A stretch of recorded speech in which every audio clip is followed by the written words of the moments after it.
I want to say effort because I know Cooper said he liked the compete level. He liked the effort from the team last night. They just didn't execute in the special teams, and that was really, really evident. I think they were 1 for 5 on the power play, including 3 in the third period that could have evened up the game, and just never even threatened on the power play. I didn't see, any good chances. Igor Shesterkin was good last night, and as much as you Rangers fans want to say that he's better until he wins a cup or 2, he's not. So, yeah, you can keep yelling and screaming that all you want, but it's to no avail. We're also going to talk a lot of Rays this morning. Eric Neander and Kevin Cash had their end-of-season post-conference yesterday. We'll have a little bit of sound from that and kind of break down where the Rays are headed, not only on the field but off the field in terms of the stadium. We'll do a little bit on that this morning. And, we'll talk some Bucs as well as they get ready to head to the Steelers in a game that, quite frankly, I would like to see, the Bucs put one together. They have not put together a whole game so far this year. This is a great opportunity to do so. You're playing against a beat-up Steelers team that's just not very good, that's going to be starting a rookie quarterback.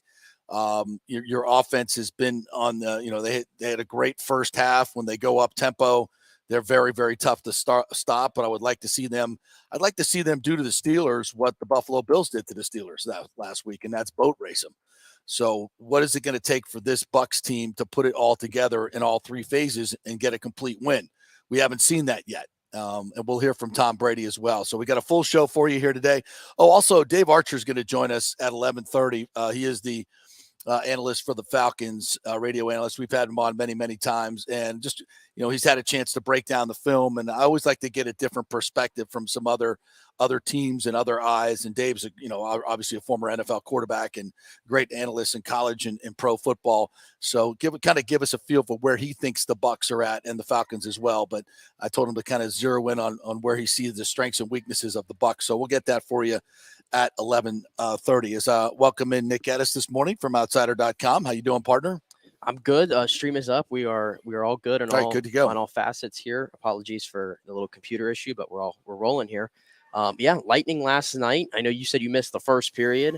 That was the only good part of the game, to be honest with you. Yeah, I was very unimpressed with what I saw. Yeah, very unimpressed. It was honestly, it was evenly matched in the first period. Actually, I know the Rangers outshot the Lightning 14-8, but they had the one power play, and that is the theme of what I saw last night. The Lightning special teams, penalty kill specifically, woefully it is inadequate. It is a work in progress. After 2 periods of play, the Rangers had 19 shots on power play and shorthanded in that game. They had more shorthanded shots than we had in our power play. Yes. That's not good. Not good. And goals. And goals. And the power play we did score on was a 5-on-3. So that's a gimme.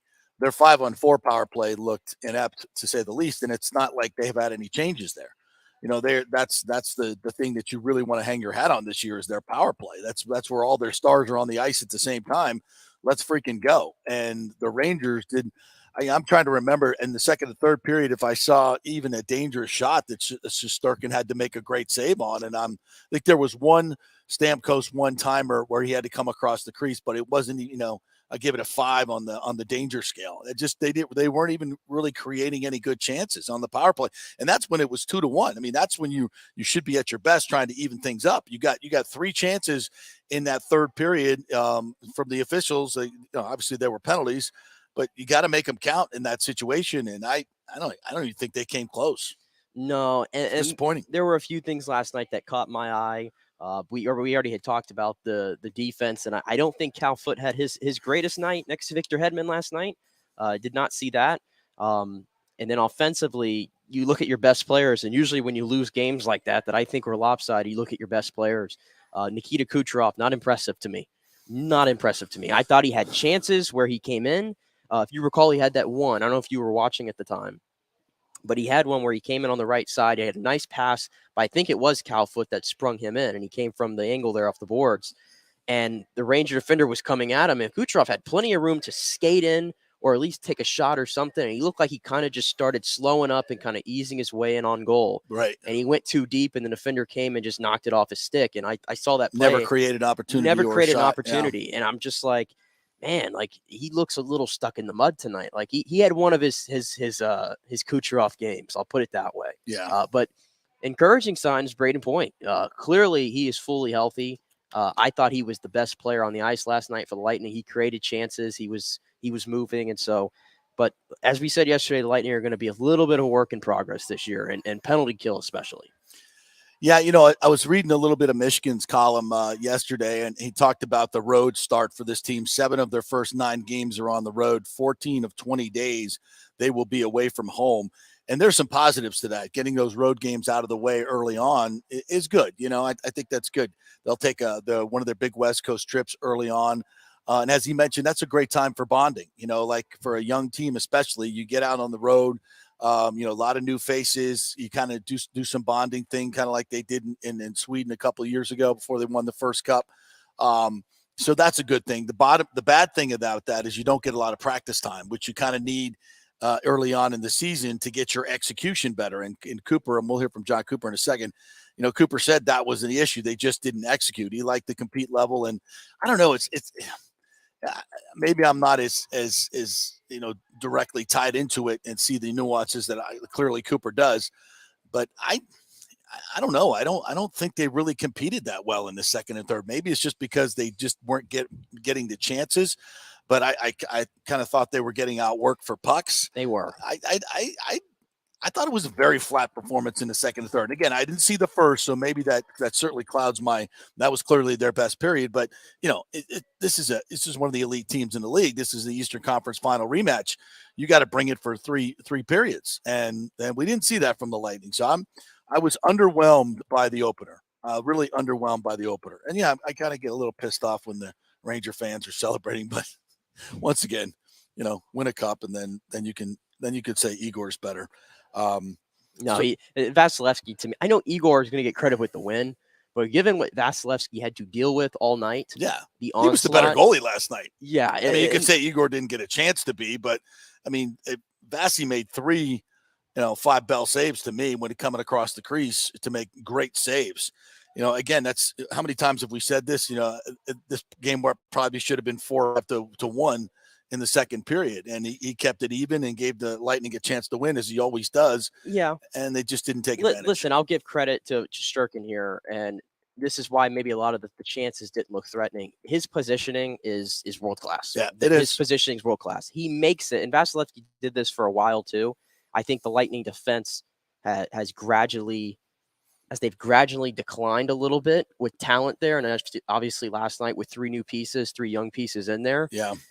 He has to make more of these, spectacular saves, and especially really close in. He had to do that a lot last night. I think one of his saves was on the top 10 this morning for SportsCenter. So that shows you that. There you go. There's none of those for Shesterkin because, frankly, he just does such a great job. Yeah. Remember how hard it was to score off of him last year in that series. It was very hard. He's a hell of a goalie, and we're going to see him for a long, long time. So we better figure out how to solve him. It. The only person that did solve him was Mr. Steven Stamkos. And speaking of Dave Mishkin, how about the first call ever on 102.5, which I was listening to, by the way. Oh, how glorious to hear that rich FM sound. Not some scratchy AM signal that you can barely hear outside of Tampa. Yeah, I texted you. I was like, beautiful. I was like, I'm listening to this now with the game on my TV. Yeah. And it's perfect. Yeah. Because I didn't want to hear the ESPN broadcast. This was perfect last night, but here was the goal call for Steven Stamkos, his first goal of the season. 5-on-3. One by Point. Kucherov, high slot. Left circle. Stamkos. Score! There it is! The face-off win! And the chance for Stamkos in the net. It's 1-1. That's how important face-offs are. And by the way, the Lightning, as I was driving home after the first period, heard Greg Linnelli say the Lightning lost 84% of the faceoffs in the first period. Oh, yeah. Oh, my Thank God. goodness that Dave just reminded me there, because I was going to get to that. This team's awful at faceoffs, and this has been going on for years. But this is an epidemic level. This is epidemic level. I mean, not good. I know I think Cirelli was their best faceoff man last year, so you're losing something there, at least till December. But you can't lose 86% of faceoffs. No, you can't. And it got a little bit better, but I look at the other side. New York brought in Trocheck this offseason. He went 10 of 16 from the dot, I think, in this game. 10 of 16, and that's what he's there for, to win faceoff. The Lightning don't have anybody that's a faceoff specialist. They just don't have that guy. Well, they better find somebody. You can't win games like that against elite teams. You're No, giving up you're way not. too much puck possession. You just can't. You're going to be chasing the game the entire game if you're doing that. Yeah. And it's another reason that your power play is going to suck too. If you can't win faceoffs in your own zone and you've got to constantly retrieve the puck, and you're losing half your penalty time. That's going to crush your okay, how good you execute on the PK. If you're not winning faceoffs and that thing's getting cleared, 2 times during your power play, you got no shot. You got no shot at all. So yeah, that's something that they've got to clean up drastically. No question about that. All right, we have Cooper. We're from John. I miss John Cooper. I miss his bluntness. I do. Well, let's hear from Coop after last night's flop on Broadway. Flop. It was a flop. We got defeated. We just didn't execute at all. And, when you're not going to do that, it doesn't matter how hard you try. So I think we probably got a little frustrated in the third. But, we had plenty of power play time in the third period to make a difference. And like I said, we didn't execute and it didn't make the plays we needed. Yeah, you guys came out playing pretty fast there at the beginning. I mean, with all the penalties, is that kind of hurt? 5-on-5 game was fine. It was 2 even teams. Special teams was the difference. You're going to give them a shorthanded goal and a power play goal. You're making it tough on yourself, and ended up being the difference. How do you get better in those special teams? Is it repetition? Is it game one? Group's been together for quite a bit of time. And in the end, our PK hung in there. We've got some new guys out there, but they hung in there. It was some extended time. We missed some clears, but again, all that's on an execution. But we're a better team than we showed tonight. So got a couple days to digest and lick our wounds and get ready for Columbus. Victor said that you kind of remind him of last year's opener with the sloppiness in the play. Do you kind of feel like that too? Or? I don't know. They're both losses. That's all I know. They're both bad. I tell you what, losses. the more I'm listening to him, you know what he sounds like? What? He's like the Greg Popovich of the NHL. Don't go there. Don't go there. They were both losses. It sounded like something Greg Popovich would say. I'm not saying that in a bad way. Maybe early Pop, but then the last 5-6 years Pop has just been All right, I'm talking about. Went from lovable kind of lovable grouch to a-hole. I watched. So he's not quite. I'm talking about Popovich. I watched. Not quite. So Cooper's not to the a-hole factor yet. This is more lovable grouch. I disagree. First of all, I watched a Popovich 20-minute presser the other day for fun. Again, too much time on my hands. God, too much time on my hands. So I could I don't know. That looked like a Pop response though. But I say that though, it has to be hard to coach a team in a weird way because it's like you have so much success, 3 Stanley Cups in a row that you've gone to and won 2. It's like. Even you hear him there, he's like, yeah, I mean, we're an experienced group. They've been together for years. It's like, they'll figure it out. I don't know what else there is to say about it. It does, beg the question, how do you continue to be excellent in such a competitive sport? The message is not going to change. Nobody's coming in from a coaching standpoint to bring some fire to the room. It's Coop. And you wonder, does the message get stale? I'm not a believer in that. To me, the message works. Yeah, that's the thing. The message works. The template has been created, and now it's up to the players to go out there and do it. There comes a point in your coaching career where does he freshen up the message? Does he try to motivate guys in different ways? You certainly don't change your system or your belief system. You don't do that, but you do as a coach have to find a way, to be fresh, to bring something a little different to the table. And, and Blashill will do that to some degree. You're changing assistant coaches, so there will be some different voices. So I think that's good. That's good from an assistant standpoint. So, if we can get Coop on the show or I can get some time with him one-on-one, I think it would be a really interesting question to ask him because, he and Joe Madden are very close. And, Joe, that was one of Joe's big things. You've got to try to keep it fresh. A little bleed over there from whatever that is. You got to try to keep it fresh. And no, and that's what that's what Joe was always doing with the Penguins and the Snakes and everything else. I'm not asking Cooper to do that deal, but you do have to find a way to keep things fresh for guys and keep them hungry, and that's a big part of what Coop's job's going to be. So we'll see how that works, because it is very difficult just to do what they've done, going to 3 straight finals and win 2 cups. To get back to 4 straight finals. It's hard. It's hard, especially now, as we talked about yesterday with Eric Erlinson, this Atlantic division is going to get a little deeper.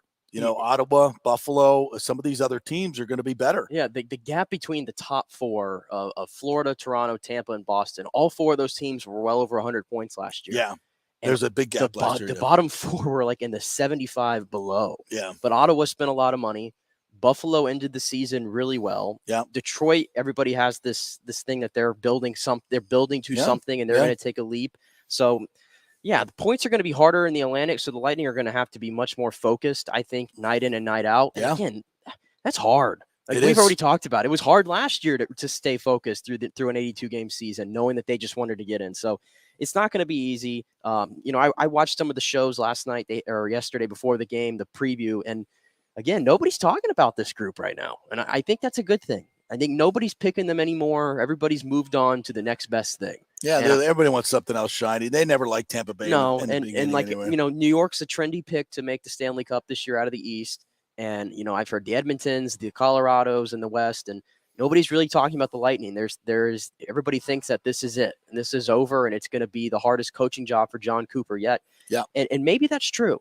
Maybe that's true. But another team that people thought was dead in the water coming into this last year, different sport, yes, but they had the same core, same coach, and it works. And guess who won the NBA championship? The Warriors. Mm-hmm. I think the Lightning and the Warriors are on the same parallel right now. You agree? Yeah, I think they are. And they're an older team, aging. They had some injuries, kind of like the Lightning, and they came back and won because they just have the coach. They have the 3-4 players, the core. The Lightning are the same way. Yeah. And you can supply them with the role players. They're going to get healthier. So, like I said, growing pains first, but I still think this is a group, regardless, this season, big picture, that can get back to the Stanley Cup if they really want to. Let's just hope Stamkos doesn't beat the crap out of Brayden Point like Draymond Green did to Jordan. Hell of a video. We didn't talk about it. Did you see that? Yeah, and I need to know who leaked I want to know who leaked the video. That was an attack. That was ugly. Yeah. And Draymond, I guess, took some time off. Yeah, you best take some time off, bro. You're a little high strung. Yeah. There was a lot of history there. Yeah. A lot of history there. I'll point out this comment here from Jordan because I didn't want to miss this. Because I mentioned the face-off woes. He did point out Belmar is their face-off specialist, correct? And he did win 67% last night, obviously in a short sample size. But yeah, he is your guy in those situations. But obviously he's not out there on like the power play and some of those crucial situations. I think that's more of what I'm speaking to. The Lightning don't have anybody in that top 6 other than Anthony Cirelli, who is a face-off guy. And obviously you don't have Cirelli here at the moment. Yeah. So that will and Stamkos needs to, be better too. And he was very good last year, if I recall. He got a lot better, and he took a lot of big ones. So, it's one game. Nobody's pushing the panic button, but it just wasn't a great performance. And we expect better against Columbus on Friday night. They got Columbus Friday, and then it's a back-to-back with Pittsburgh on Saturday in Pittsburgh with a lot of Bucs fans there. So big weekend in the Steel City for Tampa Bay fans. We got who we got there? Stamkos? Yeah, we got the captain here. All right, let's listen to the captain.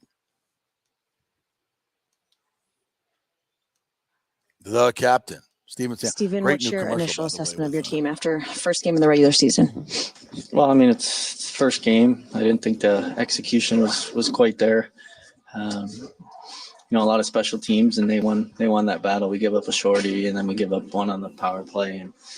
And we talked about taking too many penalties, and myself included on that one, and we just got to bear down. So we just got to get better and execution-wise. You talk about special teams. I know it's not this simple, but is repetition a part of that? Well, yes and no. For the PK, maybe just because there's some new faces in there and some things that need to be switched up. But the PP has been the same for a long time, so we should be comfortable no matter what. So that's on us. We don't want to be giving up shorthanded goals, and we'll look to fix some things. special teams play, especially when the beginning of the season. Like, is that hard to get into? Well, I mean, yeah, there's not too much 5-on-5. I didn't mind our 5-on-5 game for the most part, but you look up at the shot clock and they're shooting us 2-1. A lot of that was on the power plays. I mean, they had sustained 2 minutes in our zone for a couple of those ones, and that's just not a good recipe. Whether they score or not, they're generating chances, some momentum, tiring out, our goalie and our penalty killers. So it just wasn't a very solid effort. I mean, obviously that's a good hockey team over there, and we knew nothing's going to be given to us, but they executed better than us tonight. Well, I mean, yeah, there wasn't, like you said, there wasn't a lot of it, but I like the start. I mean, we skated, we had some good chances early. Let's just try to sustain that.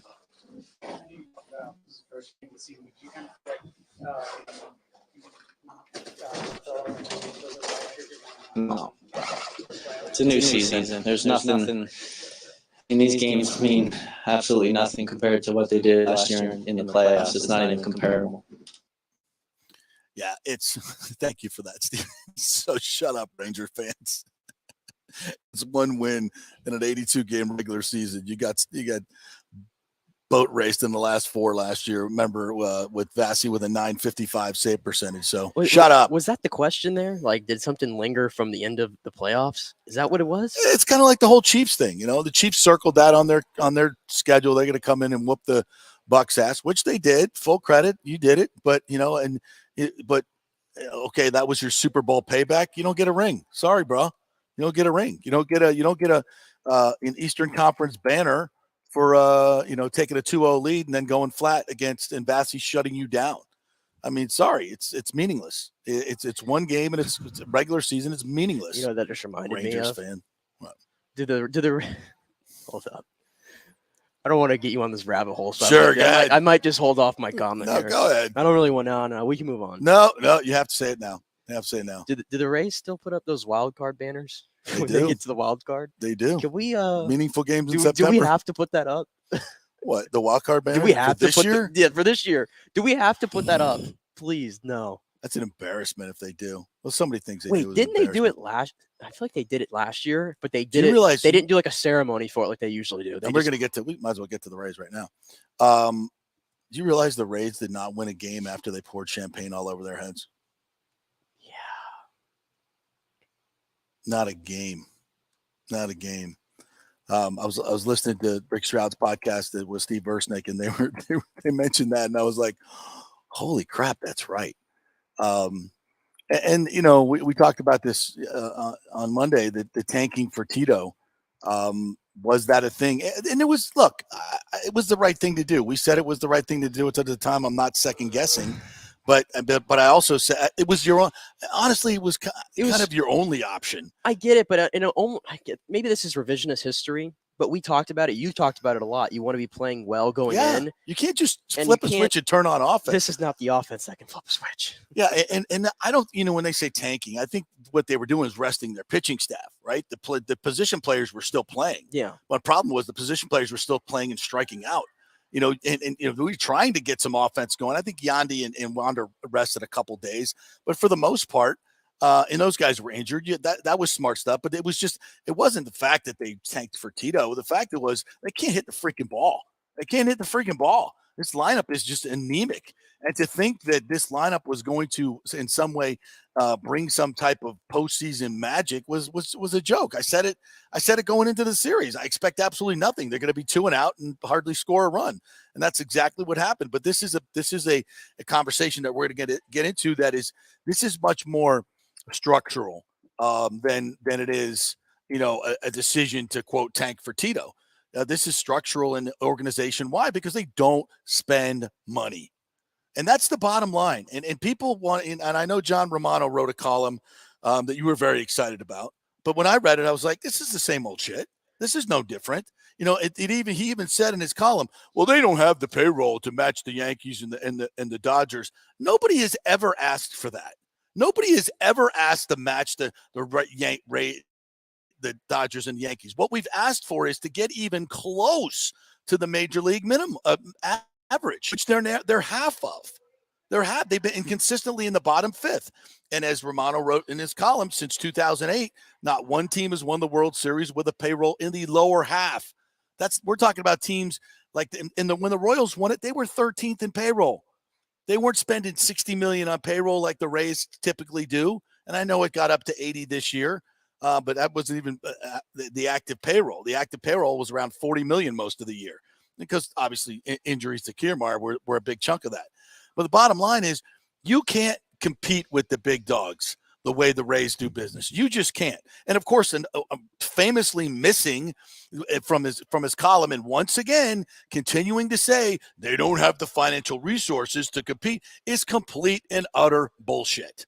And why Romano can't write that at any point say they can spend more money, they can afford to spend more money, but they don't. He has never written that sentence ever.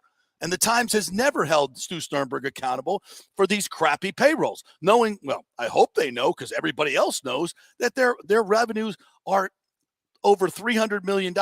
They pay nothing for their stadium. They have basically zero expenses other than player costs. And yes, the electric bill is probably a lot. But when you have revenues over $300 million and a payroll that never cracks $100 million or even $90 million, or, and for the first time ever got over 80 million, you're going to make a crap ton of money, which is why Stu Sternberg has $500 million that he moved to another account in another company away from his partners and distributed no money to them, but said you got to pay the taxes on it. That's all in the lawsuit. If they ever wanted to cover that, they could do that, but they won't. This is all there. You're sitting there saying in a column, that they don't spend enough money, but you never bring out the fact that they have the money to spend. They have the money to spend. They choose not to spend it. And that's the way it's been for the last 10, 15 years, 10 years at least. So I'm just tired of it. You got to put the blame where the blame is, and that's at the top. If Eric Neander had a decent payroll to work with, imagine what this team would look like if they could augment their great baseball operations people with their great trading ability, the great way they go out and find players that can be very successful at a smaller salary. If they just augmented it with 2 or 3 big boppers at first and third base, imagine what this team would look like. Look at this pitching staff. My God, they shut down everybody. I mean, Cleveland scored 3 runs in 2 games, and you can't win a freaking game? You can't win a freaking game because you refuse to go out and spend big money. Well, we tried to get Freddie Freeman. Whatever. You didn't get him. And one of the big reasons you didn't get him because you refused to build a new stadium. No one wants to play in that crap box. Nobody. You're not going to get free agents to come here unless if they have other options, they're not coming here. The only way you can do it is grossly overpay to get them there, and we're certainly not doing that. So even if you're going to be in the, quote, ballpark with Freddie Freeman, he ain't coming here. Position players don't want to hit here. It's a terrible background. The lighting is awful. Position players come here to die. Pitchers, oh, yeah, you can't hit in that place. They can't even see my damn stuff. Sure, I'll come pitch there. Absolutely, I'll rehab my career. But when's the last time we ever got a legitimate position player to come here in free agency? Yeah, exactly. Not going to happen. You got to build a new stadium. You got to do all that stuff if you want to be competitive with the big boys. And Stu Sternberg is never, and I repeat, never going to do any of that stuff. So put the blame where it lies, but you can't do it. Nobody else in the media will do it, but that's where it lies. And that's a shame because we got baseball fans here. We got great baseball fans here. They're all getting tired of the bullshit. They don't even care anymore, and I don't blame them. And the players, what about you? If the players could really speak out about that, you know what they would say? Get a new damn ballpark like everybody else. Spend some money. Go buy some players. Let's go. You want to act like you're competing with the Yankees? You're not competing with the Yankees. You're not competing with any of them. Sorry. No, you're good. You're good. That's probably getting clipped out today. No. But no, I think there's other problems too. You mentioned the Rays. They don't get any free agency hitters, right? Yeah. But here's the thing: they're not developing hitters like they used to. That's true too. Okay. Yeah. I mentioned it on the Monday show. I think there was only one guy in that starting lineup who was developed by the Rays, and that was Wander Franco. I'm not counting guys who came and were traded here or anything like that played maybe a cup of coffee in AAA. I meant guys that the Rays drafted, signed, developed, whatever. Yeah. That was the only one. Yeah. Okay. For a while, they were doing well there. And I go back to the entire history of the franchise, the pillars, the Carl Crawfords of the world, the Evan Longorias of the world, the Ben Zobrist. Those guys aren't walking through the door anymore. They're not developing those guys anymore for whatever. And the pitchers, they've mastered it. They've mastered it. I give them all the props for that. Yeah. But they don't do it with hitters. So what you have to do is you have to make creative trades. Now, the Rays have done that, and it's worked in the regular season, but it hasn't worked in the postseason outside of one season. Okay, I don't want that. I don't want the 2020 team to get lost in the shuffle because everything did work. And what did that there. 2020 team have that was special? They had outstanding pitching. They had Randy Arozarena lightning in a bottle. Was on crack. I mean, Mike Brasso. Yeah, I mean, all those weird things that happened. Was it 10 home runs for Randy in 11 Yeah, games? but I think there's something to that too. That's a good point. I just brought up Mike Brasso's name. The grit of the team. Yeah, Mike Brasso, Joey Wendell. Mm-hmm. How much did the Rays miss Joey Wendell this year? A lot. I'm not saying that because he's my favorite player. I'm just saying I thought he was a very important piece. When you change the chemistry of a team like that, and this is what we go back to. In 2020, this team went to the World Series. It had a lot of great pieces. And what did you do? You dismantled the team. Why would you do that? When you didn't have to, you still had control of Blake Snell. You still had control of Charlie Morton for $15 million. No. How do you dismantle that team and not add to it? That's how you win championships. You add to teams. You augment. You go out and spend money. You take them on. Instead, this team looks we got to trade Blake. It's time to trade Blake Snell to get all those prospects back. Oh, how'd that work out? Oh, Mejia. Oh, Patino. Oh, they're great. Yeah. That trade's a wash at the moment. I mean, not not even even a wash, ass. actually. You traded a Cy Young. Blake Snell is starting games in the postseason. That's right. You traded a Cy Young. And again, I don't care what guys do when they leave here because they go to different places. It's a different vibe. First of all, Blake Snell was really good this year, too. That's right. With the baseball operations people do here, and they put them in positions to be successful better than other teams do. We full credit for that. So when Austin Meadows goes to the Tigers and loses his mind, frankly, I say that with all compassion, and just can't do anything and gets injured, I don't care. I know him as a 100 RBI all-star here. And you did not replace that in the lineup. I don't give a crap what you want to say about Isaac Paredes. You did not replace 106 RBIs. You didn't. You didn't replace the grit of Wendell and the production of Wendell. You think you can keep turning this over and get the same guys to do the same things. You can't. Yeah. At some point, when you find people like Joey Wendell and Austin Meadows and some of these other guys, you got to keep them and continue to develop them and put them in good positions. Here's a good point. I just went here because it was on my mind. The Rays' first-round draft picks where you were going to get premium hitters, right? The Rays have tried, but listen to these names. I'll just go in the past decade and tell me if any of them are working out. Nick Kofo. Who? Casey Gillespie. Garrett Whitley. Josh Lowe. Brendan McKay. Because he was coming here. He was supposed to be a dual threat guy. He was a third overall pick, right? Greg Jones, you haven't seen yet. And then we've drafted two guys the past 2 years. That's a whole decade that they've drafted offensive players in the first round.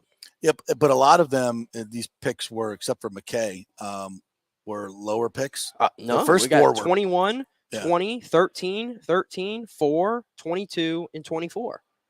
You're not that low. Yeah. But I think when you don't have a hit rate on your first-round picks and you're trying to, and I'm not saying you can't find, obviously the Rays find guys late in the draft. The draft is a crapshoot sometimes. I get that.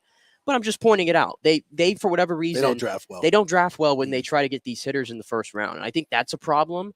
They've misguided on that talent. And Willie Adames was one of their guys who I'll call him homegrown-ish because he came here when he was 17, even though he was a Tiger. I'll call him homegrown.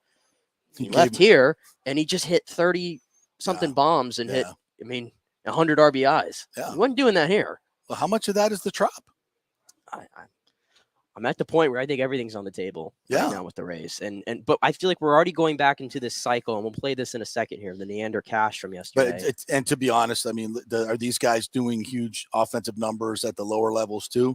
I mean, Josh Lowe was or is. Yeah. Nate Lowe was. What happened to him? That's one guy. Nate Lowe, that trade sucks too. Yeah. Nate Lowe this year, if I'm correct, that guy had one of the best second halves of any player in baseball. Yeah, check out his numbers. Yeah, here he is. The numbers he had this year. Listen to these. 302, drove in 78 runs, 27 home runs. Oh, gee, we couldn't have used that in our lineup. And that could have been at first base. At first base. But I was told that y'all want G-Man Choi. Please. Which, by the way, I've already seen it this morning. People are going over the moon because there's rumors that the Rays are going to bring back G-Man Choi. Who cares? What? I love G-Man Choi, the person. Yeah. Good locker room dude. Yeah. But I'm in the winning games business. Yeah. And G-Man Choi is if you can't see that he is declining after this year, and he's a little older. And by the way, he's not a first baseman. I give him all the credit in the world for Good trying. stretch. Okay. He's not athletic. He's competent. Yeah. But I'm not paying. I don't want him to be competent. I don't want somebody that's just competent. I want a real first baseman on this roster. Yeah. Our trades lately have not been great. The Blake Snell trade was not great. Giving away Nate Lowe was not great. The Joe Ryan trade was not great. I mean, we give them credit for winning on a low payroll, and that's great. But again, it's like Smoltz said, they figured out the regular season. They can do that. By the way, when the shift goes away, that's going to be a hit on your analytics right there, how you win games. So that's something. Will it be a plus for them? It's going to be a plus for teams that are contact hitters. And hopefully this brings back to the game guys that can go the other way and be creative with the bat. And maybe you find some value there. But for the most part, it's still going to be a lot about hitting home runs, especially in the postseason. Postseason is about hitting home runs. Last night was a great example. Yeah, exactly. Did you watch the games yesterday? Yeah. Who came up in the big time for the Yankees? Anthony Rizzo. Yep. Who they went out and acquired. Yeah. Okay. A major not league that hitter. much money, by the way. No, they didn't really have to trade much for him. By the way, Kyle Schwarber was out there too, and we could have got him. Yeah. But we didn't want to pay for him. The greatest example of all, look at the Astros. You want to talk about difference maker? Yeah. Yordan Alvarez came to that plate, and I think everybody had it in their mind. This guy's probably going to hit a home run here. Yeah. Think about that. They bring in Robbie Ray. We knew it didn't matter. They brought in a Cy Young guy. It didn't matter because Yordan Alvarez is that much of a difference maker. We're like, he's probably going to hit a home run here just because everything is just made for him. What a comeback by the Astros. That place went bananas. I'm sick of that team. That place went bananas. It did. It was a great moment, but I'm damn sick of that. Did you know team. that was the first go-ahead home run for a team that was leading and then walked it off since Joe Carter in the postseason in 1993? Really? Yes. First one since 1993 when you're behind and the home run puts you above. Wow. Yeah. How about that? Yeah. What, 30 years there? That's special. Jeez. Special moment. Yeah. Special moment. It just shows you, though, in the playoffs, you have to have special players. In that place, that stadium they got there, it's just great atmosphere. Rocking. It's a great atmosphere. It's I get so jealous. You're watching the Braves last night. Freaking place is packed. It's out. It's outside. It's got a little chill to it. And there's 20 more thousand Braves fans. And God, isn't it? It just makes me angry that one person can F that up for us, and then Major League Baseball continues to let it happen. And where's the accountability? Where's the accountability? Where's the Stu Sternberg press conference? I mean, that's open to everyone. Not just beat writers. Here's my thing. That whose livelihood is tied to the Rays. On this little press conference they did yesterday, why wasn't Stu in the room? I don't know. I watched the Sox had one. They had like a 50-minute one, and they had their owners there, and they had Behind Bloom. There's no and they had Kyle Skora. Yeah. Okay, these two guys, to me, I put zero of the blame. Maybe I really don't put much blame on these guys at all. No, especially not Kevin Cash. They're working with two hands tied behind their back. You can debate Neander's trades lately, but he's made some really damn good ones. Well, you're going to miss, but he's having to make so many trades, in my opinion, because I just feel like he always feels because he doesn't have the backing financially. Right. I always got to do something. Exactly. I got to keep moving guys, and I got to. You don't think he'd like to work with $150 million payroll? You don't think he'd like? Can you imagine that changes every dynamic of every trade? He's told, hey, you can go make a trade, but don't add any significant payroll. Well, what? I mean, no wonder we don't get Sosa. No wonder we don't get these guys because he's like, yeah, go trade for them, but don't add any payroll. How the F you going to do that? You can't. It's impossible. It's kind of how, when ridiculous. It's kind of how and I'm not saying the Rays should have gotten this guy because it's clear this guy was cooked, but we talked a little bit about the whole Craig Kimbrell thing. Yeah. Going out and getting him. Now I'm happy the Rays didn't do it because he's clearly washed. Yeah. But I think he ran into that situation in these trades where it was like, man, I can't really bring him in here. I just can't do it. It's like Smoltz said, you can't take a chance. They won't take a chance because if they do, they get their budget gets out of whack and then they're screwed. Yeah. Everybody else in baseball says, we'll pay that guy $50 million. Hopefully it works out. And if it doesn't, we got other guys. That's why teams have $140, $150 million payrolls. And if they don't spend money this offseason, then I'm gonna be even more animated about this because more so than ever, you could argue, they have an opportunity to spin here in their limitations. Right. Because there are so many big guys coming off the books. Kiermaier's likely coming off the books. I doubt they're bringing back Mike Zunino. They have 19 guys that are arbitration eligible. They're not bringing back all 19 guys. Right. Their payroll is set to be super low. Yeah. By Manuel Margot is their top guy at $7.5 by the time we get to the billion. winter We did meetings. this the other day. Yeah, by the time they get to the winter meetings. So they have a lot of room to play with, even in their boundaries. Yes. Even if they said it like, hey, we don't want to go over 100. Okay, you still have a lot of room to play with. Tons. And if you want to that's been my point. And if if you you've got go, so many good young players that you have under control and I'm telling that are cheap, you got to overpay for the proven power, but you got plenty of room to do that. Like I said, look at this. You got, Kiermaier's at $13 million. He's coming off the books. So you got Margot at $7 million. Glass now at 5.3, Brandon Lowe at 5.2, Brandon Lau, and they're probably going to try to trade him. Let's just be honest about that. Brooks Raley's at 4.5, and Wander Franco's at 2.4. His actual salary is $2 million. Everybody else is under arbitration or pre-arbitration. Yeah. So your active payroll now, I think, is $37 million. 37, and that includes Kiermaier. So you're talking about $24 million right now. $24 million. Now, so yeah, you could go out and add 3 guys at $15 to $20 million and still be under $100 million, which is still well below the MLB average. And by the way, he's got $500 million sitting in a bank that are raised profits, by the way. He always said he put the money back into the team. Okay, time to do it. Time to do it. Nobody's ever said you got to spend $250 million, $280 million. Just get to 100. Let's start there. Then let's get to 140, 145, which is the league average. You're the 11th largest market. Okay, the 11th largest market. You should be in the top 10 in payroll. And you're in the bottom 5 all the time. So, yes, it makes a difference. Money isn't solve it all. You got to be smart with it. But you're at a threshold that you just can't win a World Series or be legitimately contending unless everything goes right like 2020 and you have some rookie come out of nowhere and hit 55 home runs in the postseason. Yeah, you're counting on that happening every year? No, it's not going to happen. So you're screwed. All right, we got to take a break. When we come back, we'll hear from Eric Neander and Kevin Cash. I think there were some interesting things there. Tom Brady involved in yet another venture outside of football that was announced yesterday. Very interesting, and he's got a new lady partner too. A new lady partner in this venture. Is he in a pickle? We'll explain when we come back. Stay with us.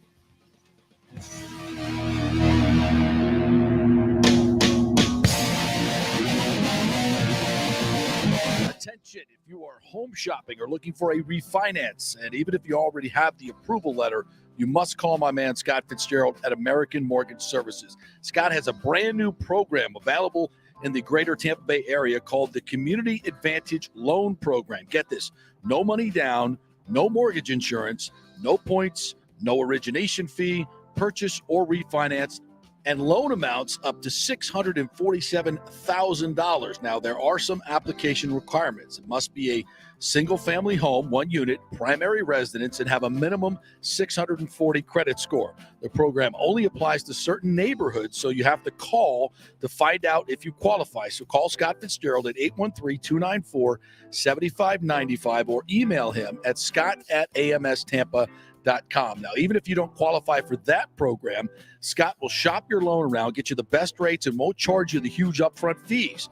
And if you've had issues with your bank calling you back, Scott will return calls immediately or at least the same day.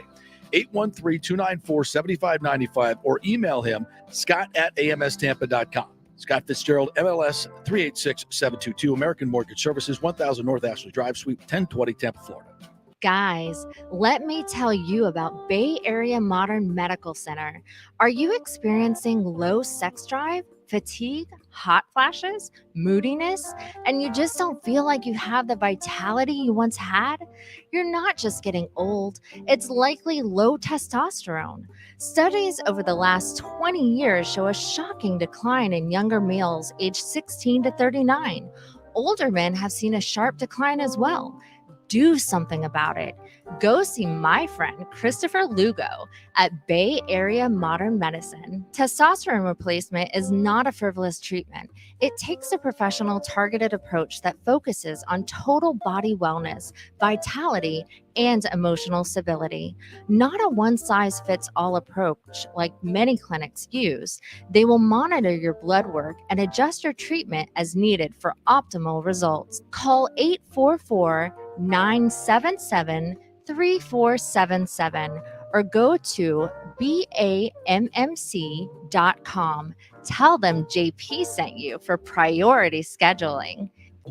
JP here for Emerging Investigations, Tampa Bay's premier investigation agency. Do you suspect your spouse is cheating or involved in a divorce, that your spouse is hiding money, an ex-employee or current employee with suspicious behavior? Is there a criminal matter you need help with? If you need information you can count on, using the professionals at Emerging Investigations is a slam dunk. Emerging Investigations is a licensed and insured private investigation agency, family-owned. Emerging is your ideal resource to secure evidence and validation, allowing you to make informed decisions in life's biggest matters. Led by industry executive Brian D'Antonio, Emerging possesses the experience and resources to get needed results. Emerging Investigations maintains an excellent reputation as a premier investigation agency. They are known for results. You're not just hiring a PI, but an organized, dedicated team using state-of-the-art technology. Their proven investigative methods produce crucial information used in criminal cases, insurance fraud, and personal injury claims. Many local attorneys, industry agencies, and your concerned neighbors all count on Emerging Investigations. Just go to their website, emerginginv.com, or call 813-291-FACT. That's 813-291-FACT-3228. Get results you can trust in life's biggest matters. Emerging Investigations. Now is the time to make sure your home insurance is in order. In the last year, many of us have made improvements to our homes. So call the folks at Italiano and discuss these upgrades to make sure you have enough coverage. According to a recent report, almost 64% of homeowners don't have enough insurance on their home, which is their most valuable asset. Also, a great time to make sure you have flood insurance. Even if your mortgage company does not require flood insurance, your home could still be at flood risk. Another big item as we enter hurricane season is making sure your pool enclosure is added to your policy and there will be no issue at claim time. That happens a lot. So call your friendly agent at Italiano Insurance to review your policies today. 813-877-7799 or ItalianoInsurance.com. Hey guys, Serena Fazan here for the Gold and Diamond Source. Are you looking for the hottest trends in men's jewelry? Ladies love to see men spice it up with something cool from the Gold and Diamond Source. Whether you're looking for a gold chain, fashion rings, even a pre-owned Rolex watch, or thinking about getting engaged, there's only one place to go. Go see my friends, Julie and Steve Weintraub at the Gold and Diamond Source for your one-stop jewelry supercenter. It's never been more important to shop local and support the businesses that support our amazing Tampa Bay community. None better than the great folks at the Gold and Diamond Source, 3800 Ulmerton Road, or online at goldendiamond.com. Let's go. Right now, back to the show with JP on FanStream Sports.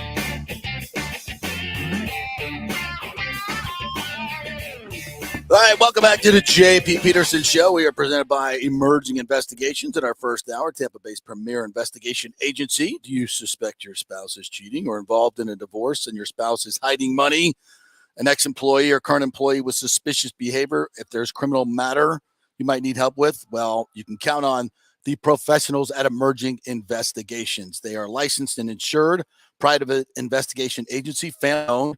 Emerging is your ideal resource to secure evidence and validation, allowing you to make informed decisions in life's biggest matters. I know for a fact they're working at a theme park today to those people to find what the hell is going on. Yes, they'll even go stand in line in those dreaded hot theme parks to do their job.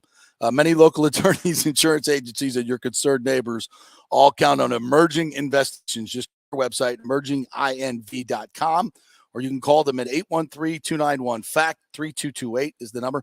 813-291-FACT. Emerginginv.com is the website. All right, just to kind of put a bow on our conversation of the Rays, let's listen into Eric Neander and Kevin Cash yesterday talk about the end of the season, which will go down as a playoff postseason year that they lost, I believe, 10 of their last 12, limped into the playoffs and scored one run in, that went 15 to 24 innings. Put a damper on things. It gets worse every time you say that. Isn't it bad? Remember watching it? It was laughable. It was like laughable. Like, you can't score. They can't score. I would have rather have been recovering from being sprayed with mace in my eyes than watch that game again. And then the one time where I think it was a Rosarina had the hit and the guy pulled his foot on first base and it would have been a run and we couldn't even get the call and there was no. How do you not have more angles than that angle that they had? By the way, we never talked about that. They did this last night too with the Lightning game. I don't know if you saw the Zibanejad goal that he scored. Yeah, it looked clearly offside, and everybody's yelling at their TV like he's offside. Yeah.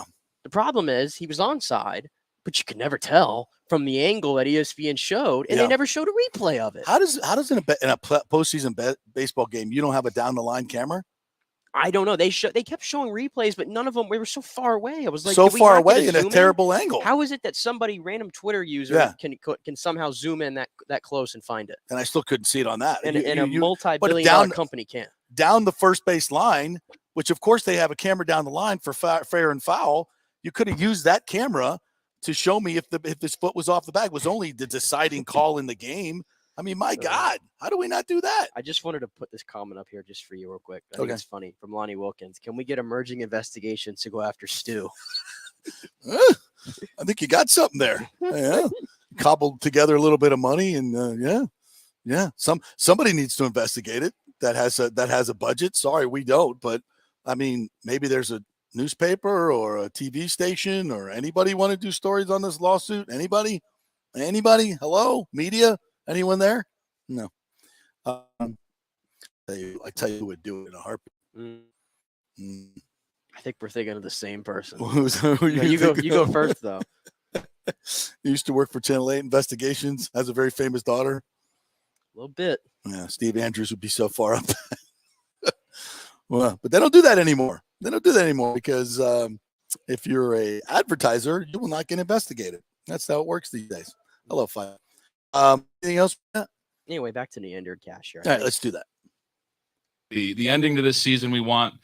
There's some disappointment that comes with that, certainly, but at the same time, really proud that we've reestablished, continued to maintain, however you want to put it, a winning culture here.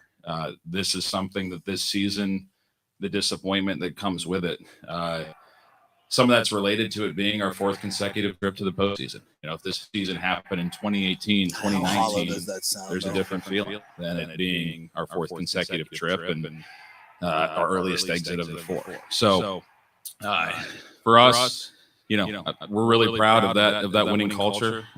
The expectations that come with that, our expectations are higher than the season that just concluded here.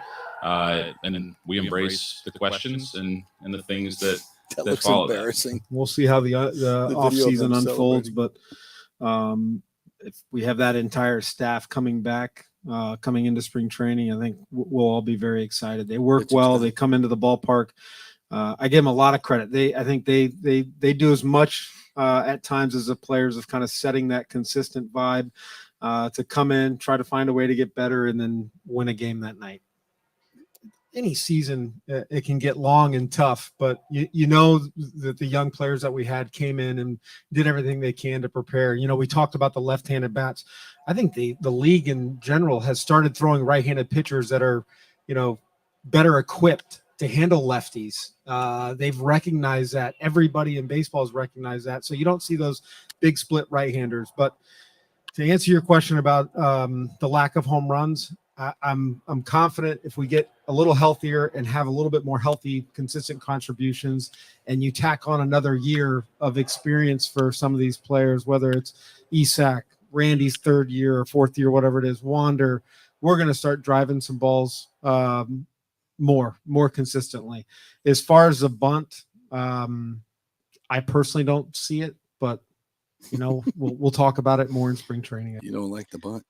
No, they hate the bunt, and I think that is isn't that the Moneyball thing, right? Yeah. Hate the bunt. Unproductive out.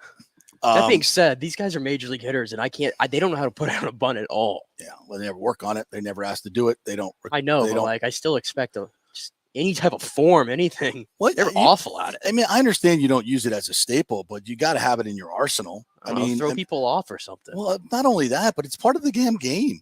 I mean, I understand it's an unproductive out. It's not something that we love to do, but okay, the strikeout's an unproductive out. Well, yeah, exactly. Here's the other thing. There's new rules, and it's called extra innings, and you got to bunt the guy over. If you got a guy starts on second base, you got to be able to bunt him over. That's how you win extra inning games. And we completely, did we even try to do that one time this year? And I don't know what our extra inning. It wasn't great. It wasn't great. They were not great. And I don't think we tried to bunt him over. I think maybe I saw it once. But no, that's not something we do. And teams did it against us all the time. Yeah, it's like, why does it have to be mutually exclusive? Why do you we don't bunt? You don't ever bunt? Like never, like ever, you never use it as an arsenal to never in any situation. Yeah. That's not smart baseball. Yeah, it's probably not. But I think the more pressing thing, and he mentioned it before we got to the bunting, is the home runs. And yeah. Listen, I'm not going to sit here and break down everything he says because he has to say everything. He has to be positive. But he knows damn well it's not about just having a great deal of health. Now, did the Rays get killed in that department this year? Yes, they did. Was this the hardest coaching job that Kevin Cash has had? Without question. 100%. And it's why I said I think he should be the manager of the year, because that award, I believe, is based on the regular season. Is it not? Yeah. So I know he's won it 2 years in a row. He's not going to win it again, but I think he should have, because I think this is his best coaching job because of those injuries. I appreciate that as a fan, that they were able to overcome that. It's just, you got all your horses back at the end of the season. And that's, to me, the part that's the most upsetting. Is you got him back for at least a week or two. You didn't play well and you had him. And in the postseason, you took an absolute dump. Yeah. It is a poorly constructed team from the very beginning of the season, in my opinion. And you counted on guys to give you offense that just, and you can, and that's one of the other problems I have with him is like, yeah, we're, 1 year more, is Etop Paredes going to be a better hitter? I hope so. Do you thought the guy's going to get better? Randy going to get better? I hope so. And what about Harold Ramirez? We didn't talk about him much. No. We didn't talk enough about his decline. Yeah. He was hitting well into like 320, 330 first half of the season. He hit 254 in the second half. Is there something that I can argue? It's just what he is, and that the first half was great. Yeah. But he reverted back to what he is. Yeah, because here's the thing: when you get into a lineup where there's you have no protection, and there's one guy that's hot in the lineup, just happens to be, you're going to stop. Hey, this Harold Ramirez guy is actually hitting the ball around him. That's the guy duck, and that's what happens throughout the season. And guys get tape on you, and then you have to adjust to certain things that they're doing. And the great hitters can adjust. The average hitters can't. And so by the end of the season, you're pretty average. The bottom line is power costs money. Consistent run producing costs money. And you've got to go out and get it. And you've got to get guys that want to be here. It's hard to find. Austin Meadows was one of the few, and hard to find. And he was cheap. And you could say all you want about, he was keeping Josh Loeb. All right, well, how'd that work out? It didn't work out. I said it from the very beginning. And all you Zach Paredes guys were texting me every time he got a home run. I said, when he gets to 106 RBIs, give me a call. Okay? He never did. Never even came close. What do you end up with? 20 home runs, I think? Close to it? He ended up with 20, I think. Yeah. But RBIs is what I'm talking about. Guys can hit solo shots. Nobody cares. Oh, but everybody wants an extension. We have to sign him to an extension now. Yeah. Like, I'm not, again, I don't want to sound like I'm anti-Isak Paredes. I'm not. Okay, He's I not want the guy answer, to succeed. I don't know if I'm not going to answer that question yet, because this was his first full season in baseball. I have to judge it as such. Right. I'm saying my problem with it is you are naive if you think in somebody's first full season that they are going to replace an all-star caliber player. Let me ask you this. That was my problem. We talked about this. Juan Soto, when he was available, did the Padres give up a lot to get him? Yeah, they did. They gave up a haul. Yeah. Did we have better prospects? On par. Sure. On par. Yeah. So why didn't we do the deal? Because we have to pay him. Yeah, you got to pay him. Eventually, you got to pay him. And the Rays, for whatever reason, just don't feel comfortable getting rid of prospects. Exactly, because prospects keep Neander them competitive. There you go. And make them money. That's why. That's what the prospect thing is all about. It's any team. Let me just tell you this: any team in this league can go out and keep their best prospects and win 80, 90 games and make a lot of money. Look what the Cleveland Indians are doing. They're making a lot of money, okay? Because the Guardians. And you can go out and do that, but you're not going to win anything. You can do that all you want, and you can fool the fan base and tell them, we got great prospects. You know what big teams do with prospects? They sell them off to get proven players to win World Series. How they use their prospects and keep the good ones to build. That's how you win World Series. Not by keeping all your prospects and putting them in the lineup and on a daily. You can win games in the regular season, but you're not going to win a World Series. And that's the ultimate goal. So I think Neander said this yesterday, you can go along. Would you rather win one World Series 10 years, have 8 seasons, 90 wins? I would rather win the World Series. I saw the stat, I think. The Rays are the only team to make 7 postseason appearances, I think, in the past, whatever it is. Yeah. And the only one that hasn't won a World Series. Of course. So what does that tell you? A lot.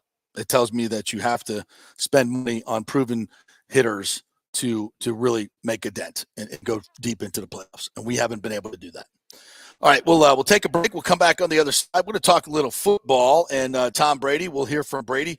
He has a couple of interesting things to say on his podcast this week that I wanted to kind of break down because I think it kind of gives us a window into what's going on with the offense a little bit in the code words that he used. And also we'll talk about his new venture and the new woman in his life and his venture. So come on, it's sports talk. Let's have some fun. Back in 3, brought to you by Merging Investigations in our first hour. Stay with us. Attention, if you are home shopping or looking for a refinance, and even if you already have the approval letter, you must call my man Scott Fitzgerald at American Mortgage Services. Scott has a brand new program available in the greater Tampa Bay area called the Community Advantage Loan Program. Get this, no money down, no mortgage insurance, no points, no origination fee, purchase or refinance, and loan amounts up to $647,000. Now, there are some application requirements. It must be a single-family home, 1 unit, primary residence, and have a minimum 640 credit score. The program only applies to certain neighborhoods, so you have to call to find out if you qualify. So call Scott Fitzgerald at 813-294-7595 or email him at scott@amstampa.com. Even if you qualify for that program, Scott will shop your loan around, get you the best rates, and won't charge you the huge upfront fees. And if you've had issues with your bank calling you back, Scott will return calls immediately or at least the same day. 813-294-7595 or email him, scott@amstampa.com. Scott Fitzgerald, MLS 386722, American Mortgage Services, 1000 North Ashland Drive, Suite 1020, Tampa, Florida. Military veterans, are you struggling with alcoholism or substance abuse? Is it taking a toll on your relationships and your work life? Are you having trouble focusing, constantly anxious? Well, you may not be surprised to know that your fellow military vets have your 6. Heroes Mile is a new concept in rehabilitation clinics, veterans helping veterans. At Heroes Mile, we staff our rehab center with fellow veterans who can understand what you're going through. Our mission is to help you heal from issues that only your fellow veterans can truly understand.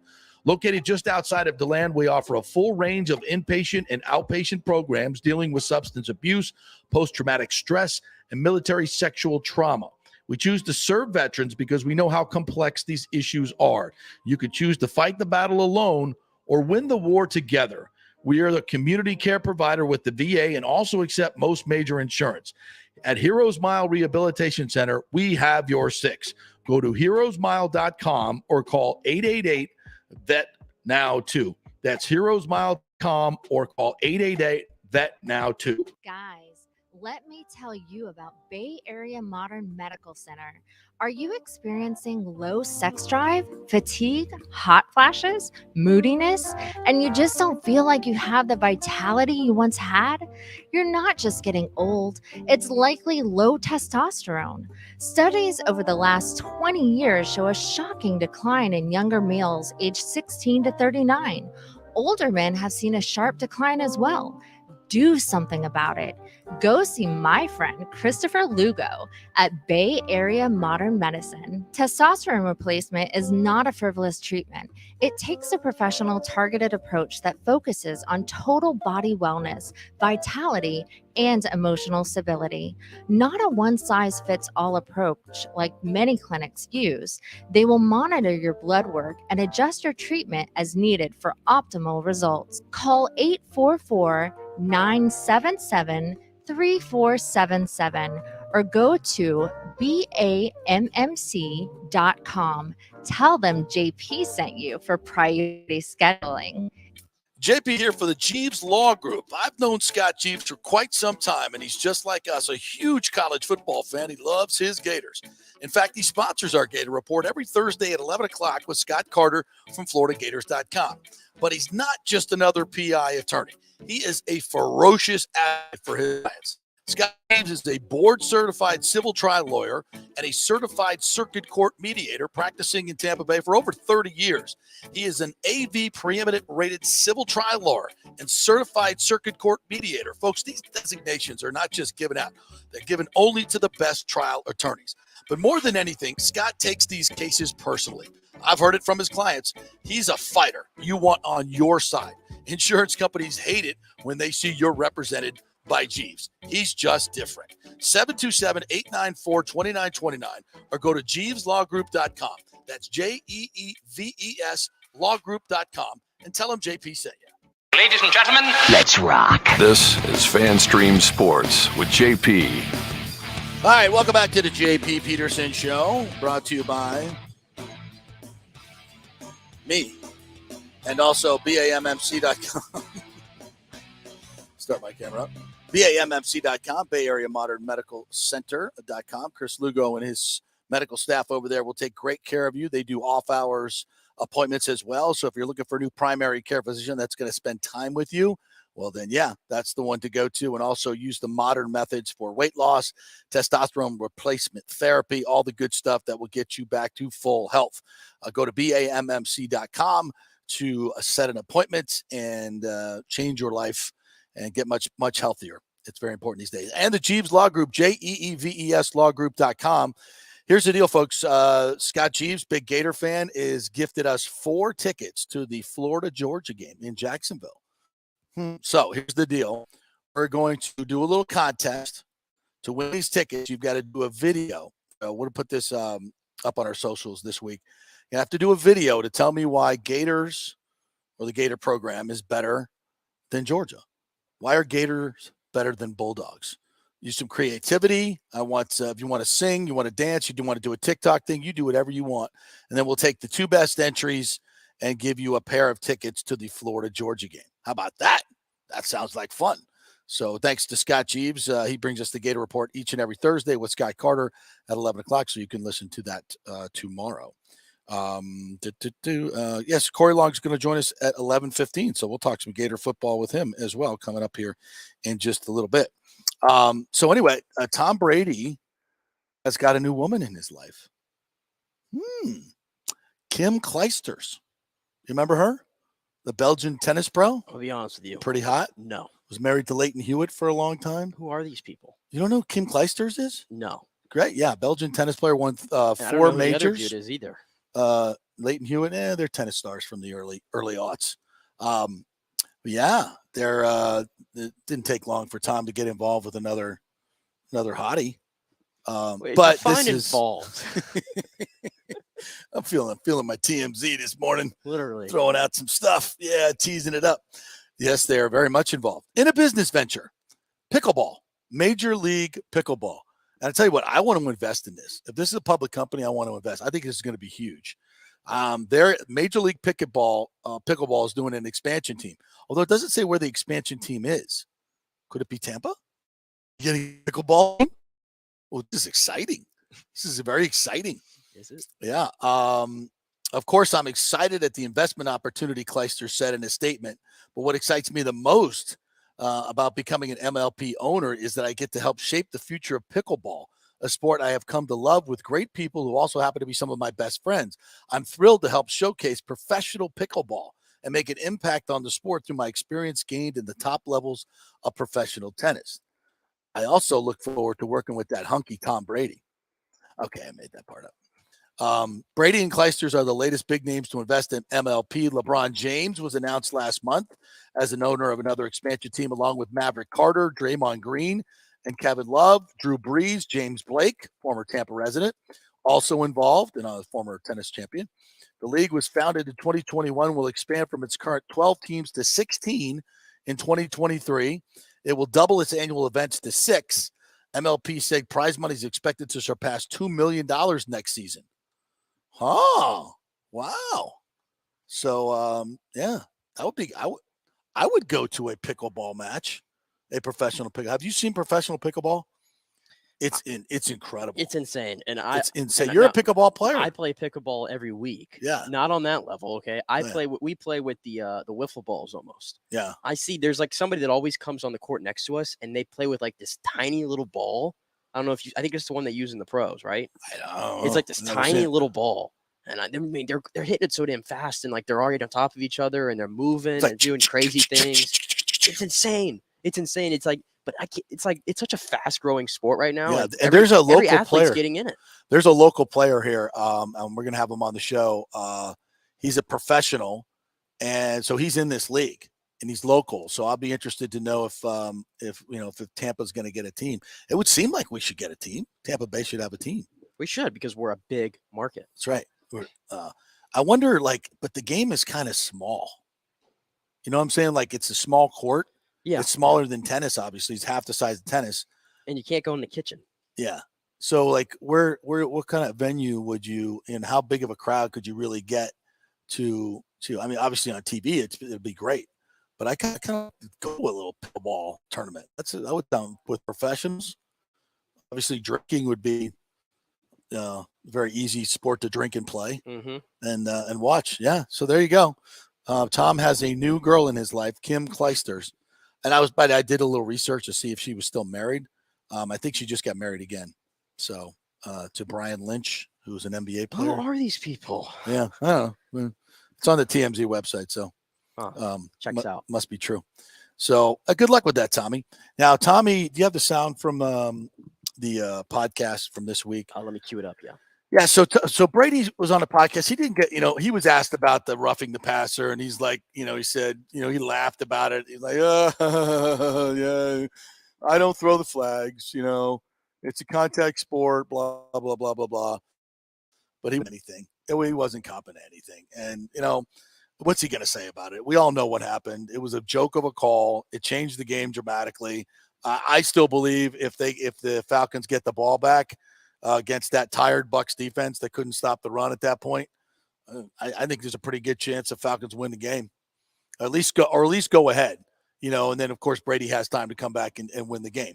But it certainly would have been a very different outcome to that game, no question about it. But hey, the Bucs got the call, and you can argue, well, they got the PI call earlier. The PI calls, those calls are 50-50 at best. You're gonna get, was it interference? Yeah, it was. But, with a small player and Scotty Miller in that time frame, it just, you're not going to get those calls. It certainly wasn't as obvious as the roughing the passer or as impactful as that play could have been. So there you go. But here's Tom talking about the problems with the offense and really zeroing in on the execution. And I think it gives you a little insight into what's going wrong with this offense right now.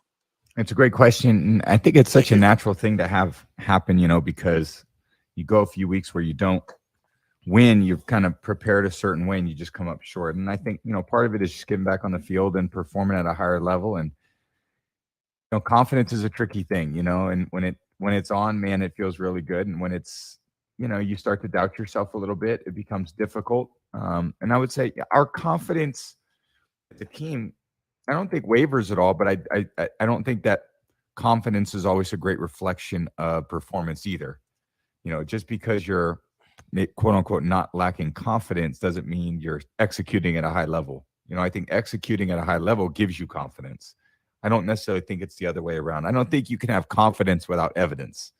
So I think a lot of it's trying to put the process in place to prove to you and your teammates that you're capable of doing a job, which gives everyone confidence. So, but it feels good to win. You know, it's hard to win a game in the NFL. We've said that. It's hard to beat a division opponent in the NFL. We've said that. And it felt really good to get back out at our home field and win, because we hadn't won a game all season at Raymond James. So it's good to get in the win column. And, you know, we got a tough stretch ahead, and we're kind of in the meat part of the season, and it doesn't get any easier from here. We travel on the road to Pittsburgh. So there's a lot going on, and, you know, we just got to focus on what we got to do to get better and improve. And that starts with a great week of preparation. So confidence without evidence. That's a pretty good line. I love that. Let's examine that for just a moment here. Yeah. When the confidence starts to wane or doubt creeps in, is it individual or is it in your teammates and collectively? And if it is collectively, how do you get all of those individuals as a group together to get it back? It's a good question. Again, it's a hard part about sports is you may have confidence in yourself, but not quite sure how things are going to hold up at another position. You know, I made a remark to one of my coaches today. You know, it's tough because, you know, you run a particular play and someone's got an assignment and the assignment isn't done the right way. And then the rest of the game, you're questioning, oh my God, is that assignment going to be done the right way?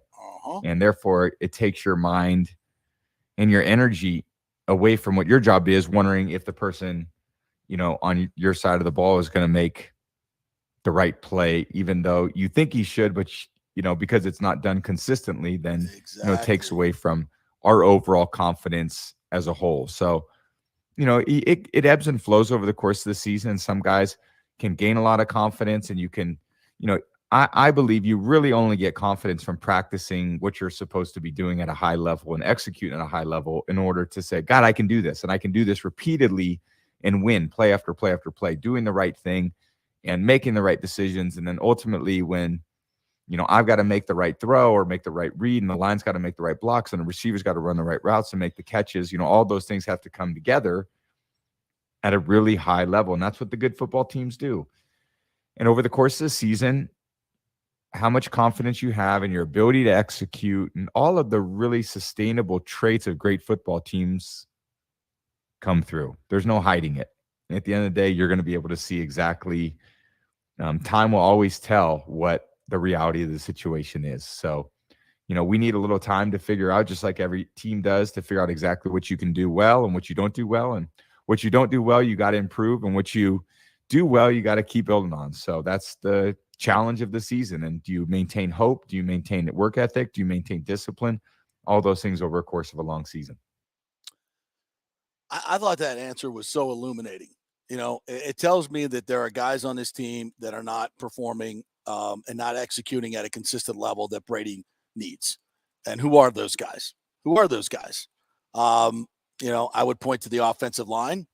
Yeah, I would say, you know, 67, 70 maybe.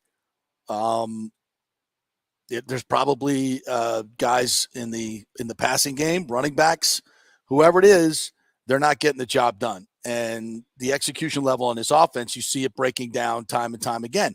A lot of that has to do with the fact that these guys haven't worked a lot together, and it's going to be work in progress. Now, that to me says this team is going to get a lot better, and I think it's going to get a lot better. I think the offense is going to get way better by the end of the season. I see a lot of 2020 in this team. You know, you've got a good defense that's been banged up a little bit. Now they're going to have to play without probably some defensive backs. Luckily, you're facing a rookie quarterback this week in Kenny Pickett and an offense that is really not very good in Pittsburgh. But your offense should be able to score points this week. The receivers are getting healthy. Godwin's going to continue to get better and get that explosion back. I think Rashad White is really added to something, and him out of the backfield, he is a definite weapon. You know, if they can get the downfield passing game going with Scotty Miller, they're getting close. You know, there were a couple of PIs away from getting a couple of big shots down the field. You know, is Devin Tompkins a guy that almost played this week? Is he a guy that can add something deep down the field? He had a tremendous camp. I like what I saw with that kid. He's a playmaker. Maybe he gets involved. Maybe they bring in OBJ down the road. Maybe Gronk comes back. So I think this offense has a lot of growing to do. And I'm as disappointed as I was in the team this past week, I'm optimistic about the future. And I think his team can get better each and every week, and they should be 5-2 soon. So, you know, the Bucs are in a good spot right now. I think much better than a lot of other teams. the second half has a bad taste in my mouth, no doubt. All right, we'll take a quick break. When we come back, Corey Long's going to join us to talk all things hockey and football, as he does, Renaissance man that he is. So stay with us. We're brought to you by BAMMC.com and the Jeeves Law Group, JEEVES lawgroup.com. He's just different. Stay with us.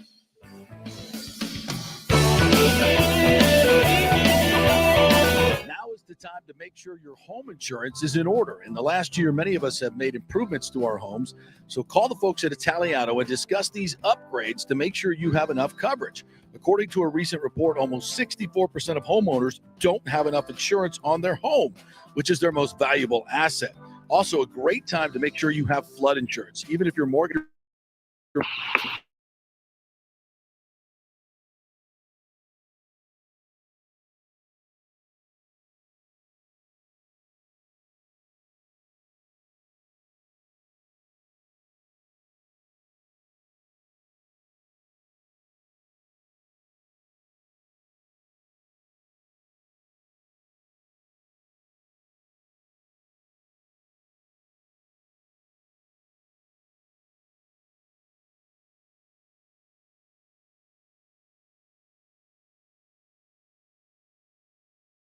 Gold chain, fashion rings, even a pre-owned Rolex watch, or thinking about getting engaged, there's only one place to go.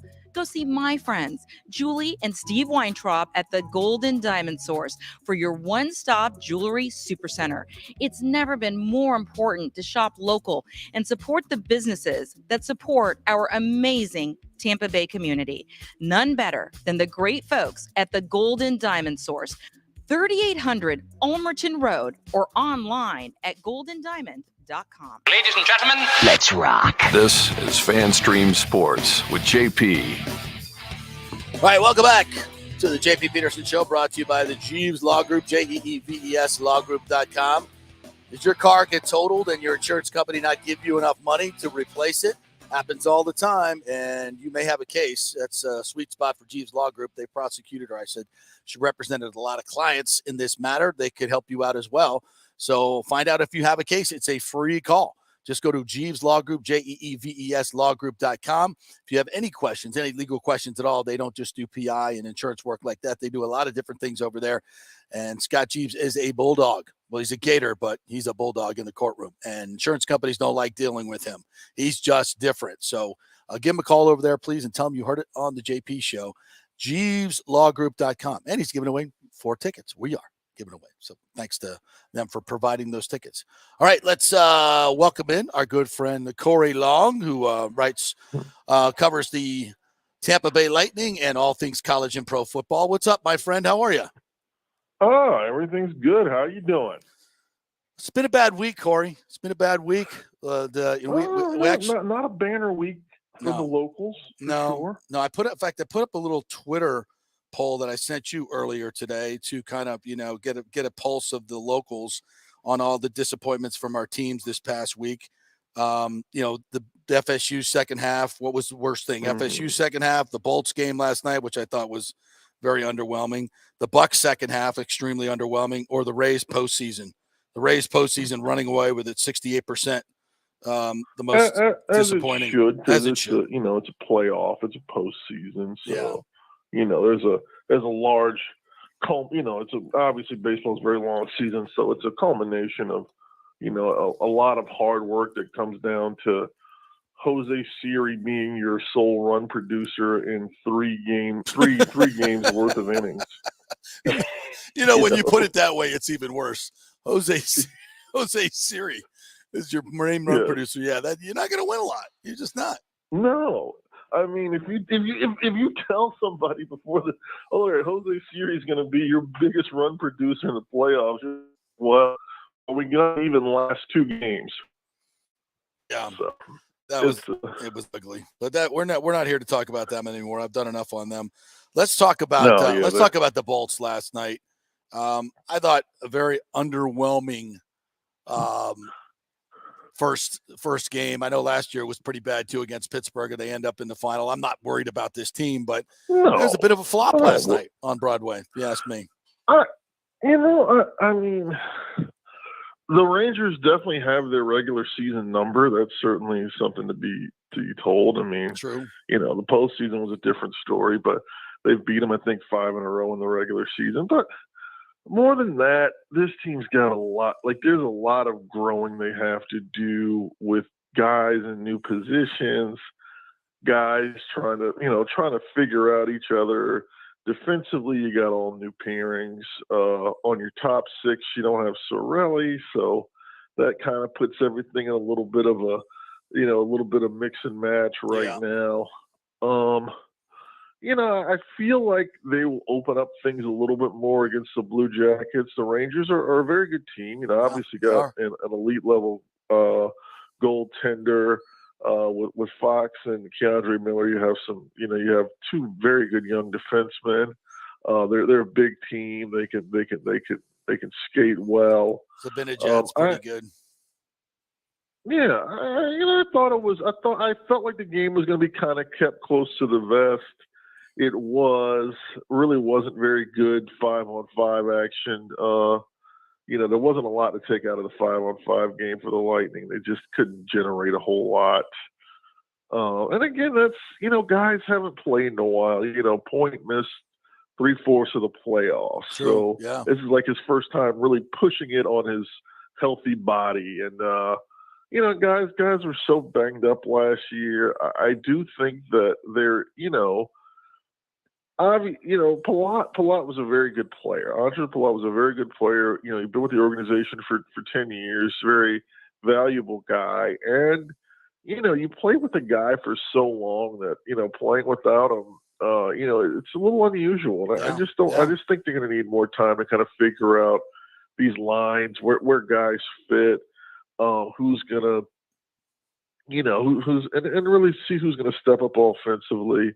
I really love for Brandon Hagel. He drew a great penalty. He played well last double night. Penalty last night. Yeah, he did play well last night. I loved his forecheck. Yeah. He showed some chutzpah, as we'd like to say. I liked it. Yeah. I'm really excited about him as a young guy. I think Ross Colton can certainly take another positive step forward this year. So, in this first month at least, I'm looking for those guys, trying to see who's somebody in that next group of players that's, gonna take that step forward and really establish themselves as a guy to be aware of on the offensive end. Last night, I believe Sergachev was a -2 last night, and we talked a lot about his role, obviously having to step up for McDonough and play a lot of tough minutes. And we talked to Eric Erlinson yesterday. He says he's very confident that he's going to step up to it.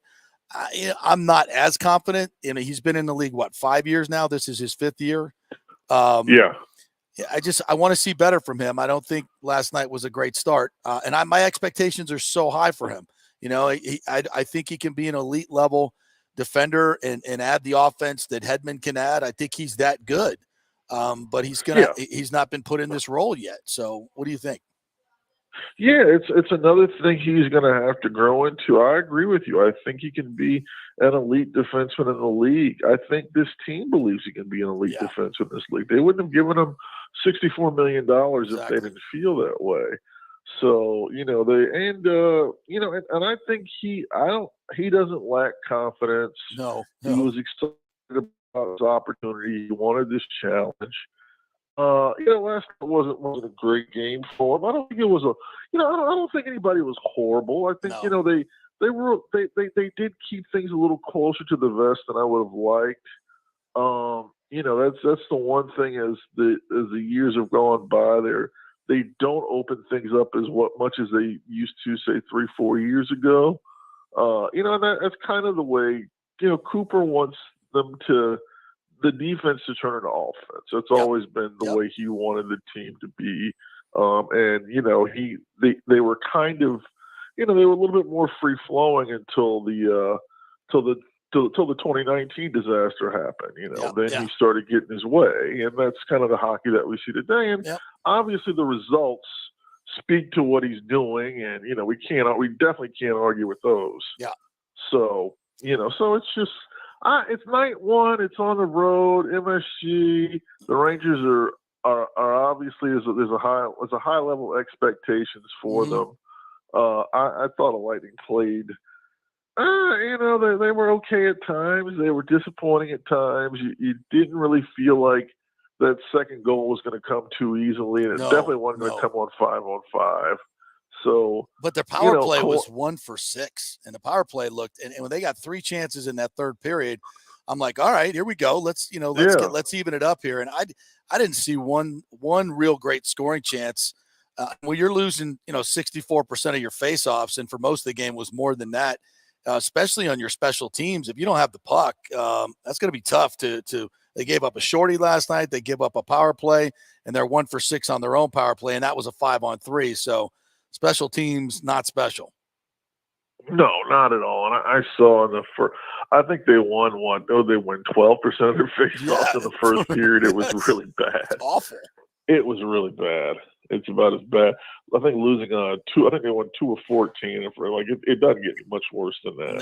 No. Like, I feel like I could go out in the face-off circle, give me 14 times, I could probably win 2 of them. Yeah. Just by pure luck. It's bad. It's bad. Yeah. So, but the power play, there's too much talent out there for it to be bad. But you just like it to be a little bit better in the first part of the season, and we didn't see that last night. One last question about the Bolts, and I brought this up, and I think it's kind of interesting. How do you think John Cooper keeps it fresh? Like, obviously his template and his, defense first turning into offense, as you mentioned, these are major tenets of his philosophy that work. It's unquestioned. The players know that. That being said, to go to 4 straight finals, to keep these guys interested, to keep them in such a long season, what do you think, John? And I mentioned this earlier. He's a big friend of Joe Madden. Nobody kept it fresher than Joe Madden, right? I'm not saying we need to bring penguins and snakes in, but how does Cooper keep it fresh and motivate these guys? That's a really good question. And I was thinking the minute you asked, I was thinking, like, I've watched a million morning skates. He's been obviously. They're pretty stable with their coaching staff. There were a few changes this year, obviously, with Lalonde going to Detroit. Different things happening. But that's a really good question. That might be something I ask some guys. Yeah. When I come back after morning skate, I don't. The hunger to win, I think, is always there. I don't think the hunger to win really stops, especially for the older guys that dealt with so much disappointment. Yeah. I think if you're in that group since 14, you've dealt with so much disappointment that once you started winning, you just didn't want to give it up. And then, and last year losing the Cup final, that was a hurting group in there. That wasn't a group that was ready to give up their crown. It wasn't a group that was appreciative of how hard they had to work to get there that particular season. Yeah. That was a group that wanted to win in the worst way. That they just, they wanted to be historical, and they, and that opportunity failed, and they failed for that to happen. And so it was a hurting group. So I'm definitely curious this year. You run it back.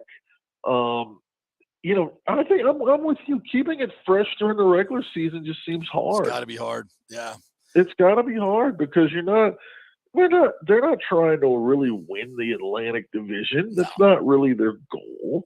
They want to just, get in the playoffs. I'm sure they would like home ice in the first round. That's always nice, but it's not necessary. They didn't have home ice at all last season and managed to do perfectly fine without it. Yeah, that's not it's more about getting your team playing well going into the playoffs and healthy.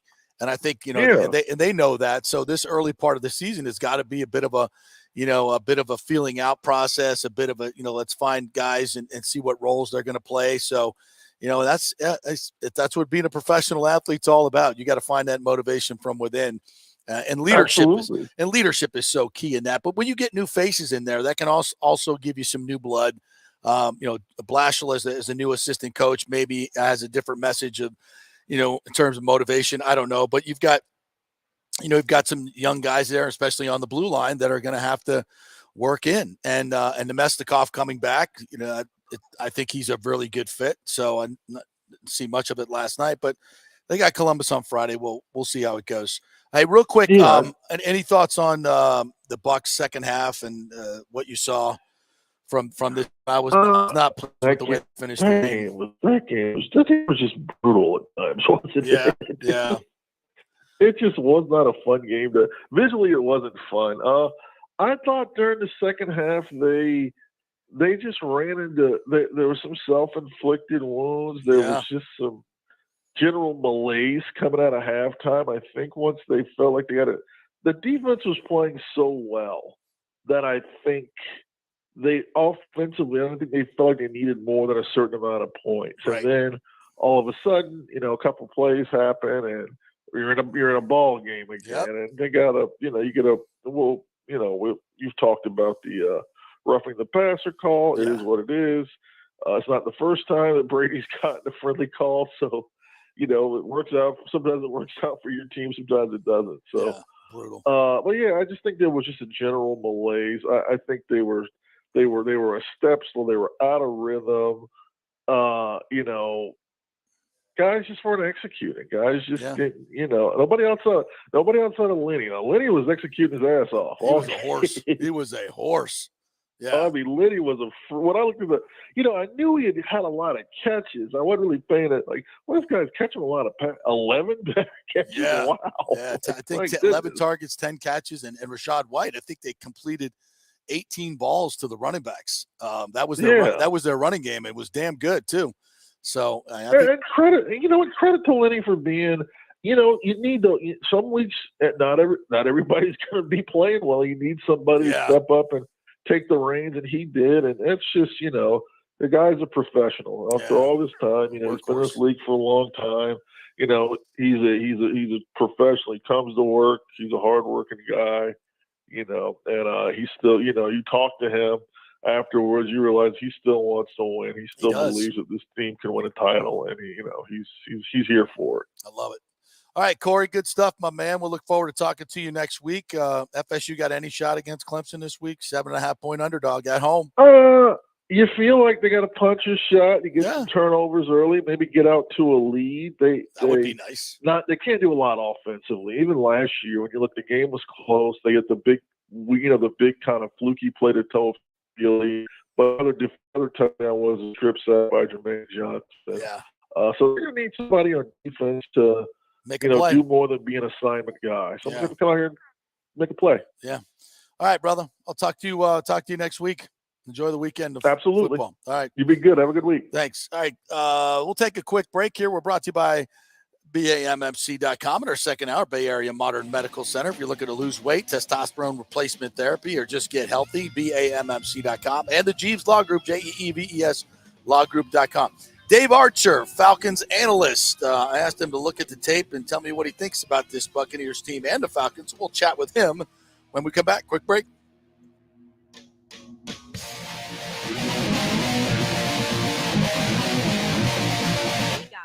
Serena Fazan here for the Gold and Diamond Source. Are you looking for the hottest trends in men's jewelry? Ladies love to see men spice it up with something cool from the Gold and Diamond Source. Whether you're looking for a gold chain, fashion rings, even a pre-owned Rolex watch, or thinking about getting engaged, there's only one place to go. Go see my friends, Julie and Steve Weintraub at the Gold and Diamond Source for your one-stop jewelry supercenter. It's never been more important to shop local and support the businesses that support our amazing Tampa Bay community. None better than the great folks at the Gold and Diamond Source, 3800 Ulmerton Road, or online at goldendiamond.com. Was your car totaled in an accident? Did your insurance company use Kelley Blue Book or NADA to appraise the value of your car? Chances are they didn't, and you got shorted maybe thousands of dollars. Call the Jeeves Law Group for a free case evaluation because your insurance company may still owe you money.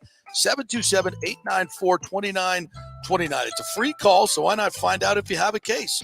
Insurance companies have been running this scam for a while, and most folks don't know if they've been shorted. Trust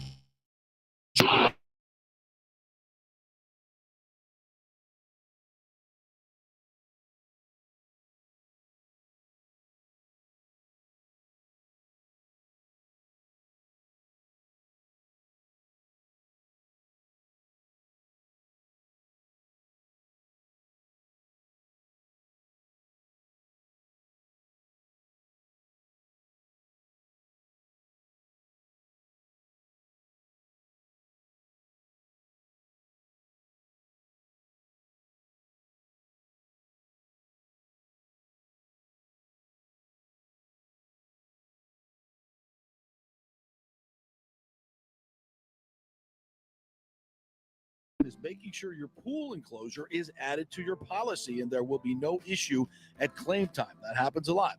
So call your friendly agent at Italiano Insurance to review your policies today. 813-877-7799 or ItalianoInsurance.com. Pure sports. JP is back on. Welcome back. FanStream Sports. All right, welcome back to the JP Peterson Show, brought to you by Bay Area Modern Medical Center, the Jude Law Group, Italiano Insurance. Appreciate all of our sponsors there. How many times do I open up my Twitter and go, this can't be real? That just happened again. Adam Schefter reporting wide receiver Davante Adams was charged this morning in the Municipal Court of Kansas City with misdemeanor assault. You got to be effing kidding me. For pushing over somebody who ran in front of him after a game. Oh. All right, let's bring some sanity to this world as I bring in my good friend and former colleague, Dave Archer from the Atlanta Falcons radio network, who is now not only the analyst, but the play-by-play man as well. I hear they're going to a one-man booth in Atlanta. What's up, Arch? How you doing, buddy? Yeah, to try to channel my inner Vin Scully. But, yeah, we had some travel issues with my partner, Wes Durham, who's as good as it gets in the business. Yes. And so they had to turn to the stopgap, and I happened to be it. Well, yeoman's work, my friend. Well done. Our travel system is a mess these days. I feel sorry for you guys trying to work college games and get back for NFL games. It is a chore, ain't no doubt, especially for a 1 o'clock game, right? That's almost impossible. So, yeah, well done there, my friend. Well, as I mentioned, I don't know if you just heard me say this, but Davante Adams charged with misdemeanor assault for pushing the camera guy that got in his way. My God. Yeah, have you seen the video? Yes. Have you seen the video of it? Yeah. I mean, he's walking off the field. For those that haven't seen, he's walking off the field. He's going up the tunnel in the game after the game, in the Chiefs game, and a guy runs across in front of him and literally runs into him. Yeah. And he doesn't extend his arms. He just kind of looks at the guy on the ground. Somebody helps the guy up, and Davante steps around him and goes by. But, yeah, I mean, are you kidding me? You're in his place of work. Yeah. And you're going to charge him for trying to leave the field. He's trying to leave the building. My God. God. You threw a flag on him for leaving the building. Unbelievable. And what's worse than that, the roughing call on Tom Brady. I mean, I think I got to give a lot of people in at least the Tampa media for being, very objective about this. To a man, we've all roasted the officials. I mean, that's one of the worst calls I've ever seen, especially when you factor in the game time, the situation, everything. It's just ridiculous. And you as a quarterback, I think, will take umbrage with it as well. No question about it. I think that Tom had fun with it on his podcast, the Let's Go podcast that he does. He joked around about, hey, I don't throw the flags, he said post game. And he said that, yeah, Grady gave me a big hug, a long, big hug. He thought it was funny too. It wasn't funny at the time. No. You're talking about an Atlanta team that had climbed back into the game and had really shut down their offense and found a way to get themselves back in it. And you get a defensive stop by your best player on defense, and they throw that. I mean, I've done so many games, JP, with that guy calling the game. Yeah. And I'd like to say that this is an isolated incident. That's who he is. The guy is brutal. Yeah. He doesn't understand the game. He calls fouls on the wrong team, and he has to change his calls. I thought Mike Evans was in the end zone. It was a touchdown. Yeah. Now, fortunately for Tampa, they scored the next play with the throw to Fournette. But there's no question Evans breaks the pylon with the football. How do you not see that? He's looking at it. I mean, unbelievable. So this has just been a regular occurrence with him. Yeah, there was 2 PI calls that I thought could have gone the other way. There was the 2 spots on third and fourth down, which frankly Bowles should have challenged, did not. So yeah, the officiating in this league is awful. And then you see the one on Monday night with Chris Jones. I mean, Dave, the credibility of the league is at stake here at this point with this officiating. And I think it was Rondé Barber who mentioned to me, we need to get athletes who have played this game to officiate the game. Because I think these lawyers and these accountants look at the game as a legal brief, and they call technicalities. They don't look at the spirit of the game. In the Chris Jones deal, he's falling on a fumble. Yes, did his body come down on the quarterback? Yes, but he's trying to get the freaking ball. I mean, Is that what needs to be done? Because the officiating is just ridiculous. Yeah, it's an interesting thought that Rondé comes with. Guys that have been in the game and around the game and understand the difficulties when you see a guy, lower his body, and I come in and I'm lowering my body, my helmet collides with his helmet. Yeah. I mean, the helmet is on your head, and last I checked, your helmet is connected to your body and connected to your shoulders, and so there is some physics there, their physical part of it that kind of coincides with those. Yes. So yeah, certainly discerning and figuring out some of the rules. This thing with the roughing the passer, they're going to do is they're going to review it, and they're going to have to go back to. They're going to go with simple, similar to what they're doing with the targeting rule in the national football or in the college ranks, where you go back and you look at it, and it's too big a play. It's too big a penalty. Yeah. This isn't the first time we've seen, a huge penalty like this, maybe change a drive, keep a drive alive for somebody that's trying to win it, or in this case, take an opportunity away from the Falcons. There's no way that we know where the Falcons are going to win the game, but they certainly got their opportunity taken away from them. Yeah. There's no question. And I argue, Dave, the way the game flow was going, the Falcons just had a drive where they handed it off 6 straight times and went into the end zone. The Bucs defense was gassed. It was injured. And it looked like they had no interest in tackling anybody in the run game for the Falcons. And I argued that the Falcons would have had a great chance to take the lead because all they had to do basically was turn around and hand off the ball. At that point, they were running at will on the Buccaneers. So I think there's a very good chance that Atlanta at least takes the lead. Maybe Brady comes back and retakes it. But, I mean, the flow of the game, I think the Falcons would have had a great chance to win that game. What are your thoughts? Yeah, there's no question Atlanta had found a rhythm, and they saw to a certain extent what Todd was doing with his 8-man box because they were getting Winfield up around the line of scrimmage, and frankly, we weren't even accounting for him in the blocking scheme. He made 3 plays in the backfield in the first half for tackles for loss. There were a couple of blown blocking assignments based on some of the looks that the Bucs were using, but it was an 8-man box and they weren't blocking it properly. Give Arthur credit for kind of figuring out and changing some blocking schemes that got some guys blocked. But I thought you were right about. I think they did get gas. It certainly looked like Devin White was much more blockable in the second half than he was in the first half. Yeah. And I think that those 2 linebackers are good players, but they do wear down. They did. And I think that he was a guy that they were getting a hat on certainly in the fourth quarter. They were able to get him out of the way. Yeah, when I looked at the tape, that was glaring to me. I thought 45 was just a non-factor in the run game and a lot of part of the game. I know he makes a lot of tackles, and I love the guy personally. He's a hell of a – he brings great energy to the team. But when you just X and O it, Dave, and you're watching the tape and you look at him as a run-supporting linebacker, you can't be very impressed, right? Well, I think that the thing that's different nowadays, JP, about the inside linebackers is we're talking about smaller, quicker guys, right? And so the way you create opportunities for them, and Todd's done a really good job with he and Levante David, is they run them through gaps. Yeah. They'll not make them sit and wait. So they're not looking to stack and shed. They're looking to run through and create problems with penetration. And they did that in the first half. I mean, they were very much locked in on Marcus Mariota coming out on bootleg. And there were a couple times when Mariota came out on the bootleg and Devin White was standing there waiting for him. So they did a really good job of scheming that part of it up. But if they're going to stand in there and take on a lead back at an ISO play or something like that, they're not letting their rear end to be able to do some of that game in a game or play in and play out. Now they can do some of it, but if you've got a guard coming out on you that's 300 pounds and you're trying to shed those guys play after play, you're going to wear out. And I think that's what happened to them. Yeah, I think it's a great point. When you looked at the tape, what are your thoughts about the Bucs defense and how they handled the run? Because the last 2 games now, they've given up 189 to the Chiefs and 151 to the Falcons. And Bowles kind of, sloughed it off as Mariota running for 60 yards. I see more of a foundational problem there. What do you see? Well, I think that, certainly you can credit Mariota with a couple of runs, and some of his runs, let's not forget, some of his runs came off of play action or the wide, throwing the football. So you look at 150 some odd yards rushing. Now, 2 of those were designed runs, and he ripped off 2 really good runs in design run game. There were 3 plays, I believe, were scramble plays off of throwing the ball.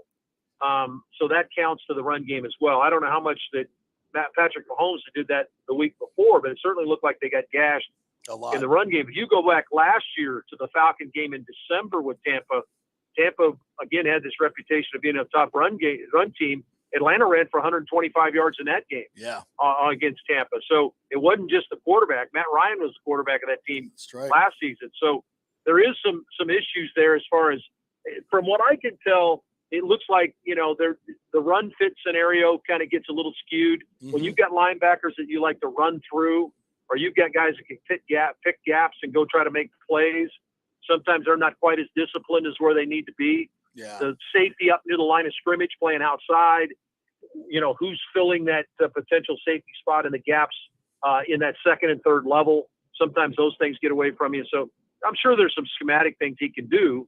I don't think it's a personnel decision by any stretch of the imagination. Dave Archer joining us here, Falcons analyst. And what do you see from Brady in the offense? They got most of their receivers back this week. Godwin was better. But Russell Gage, who you know very, very well, has kind of been a non-factor. He had one good game. I thought this was going to be a big pickup, but he is disappointed. What do you see from the Bucs offense? Well, first of all, I was extremely impressed that Brady was willing to be that patient. Atlanta was certainly trying to take away explosive plays. I think that Tampa had, 4 plays in the first half of 15 yards or more. They had 1 in the second half. Mm-hmm. That's what they've always fed on, are the explosives down the field, whether it's the Godwin or Evans or whoever it is, the tight end. I think that's one of the areas that I think they're missing, that maybe they felt like one of these receivers is going to fill. The Gronkowski void's a big one, and Brayden didn't play in the game this weekend, but he really hasn't been much of a factor either. I know the tight ends, Otten, the young tight end, tried to factor in a little bit. They tried to get the ball to Rudolph a couple of times. He loves the tight end. He likes the big-bodied guy in there to make the play for him to extend drives. So he's turned to Fournette. Fournette's been that guy he can dump the ball off to, that can run for first downs.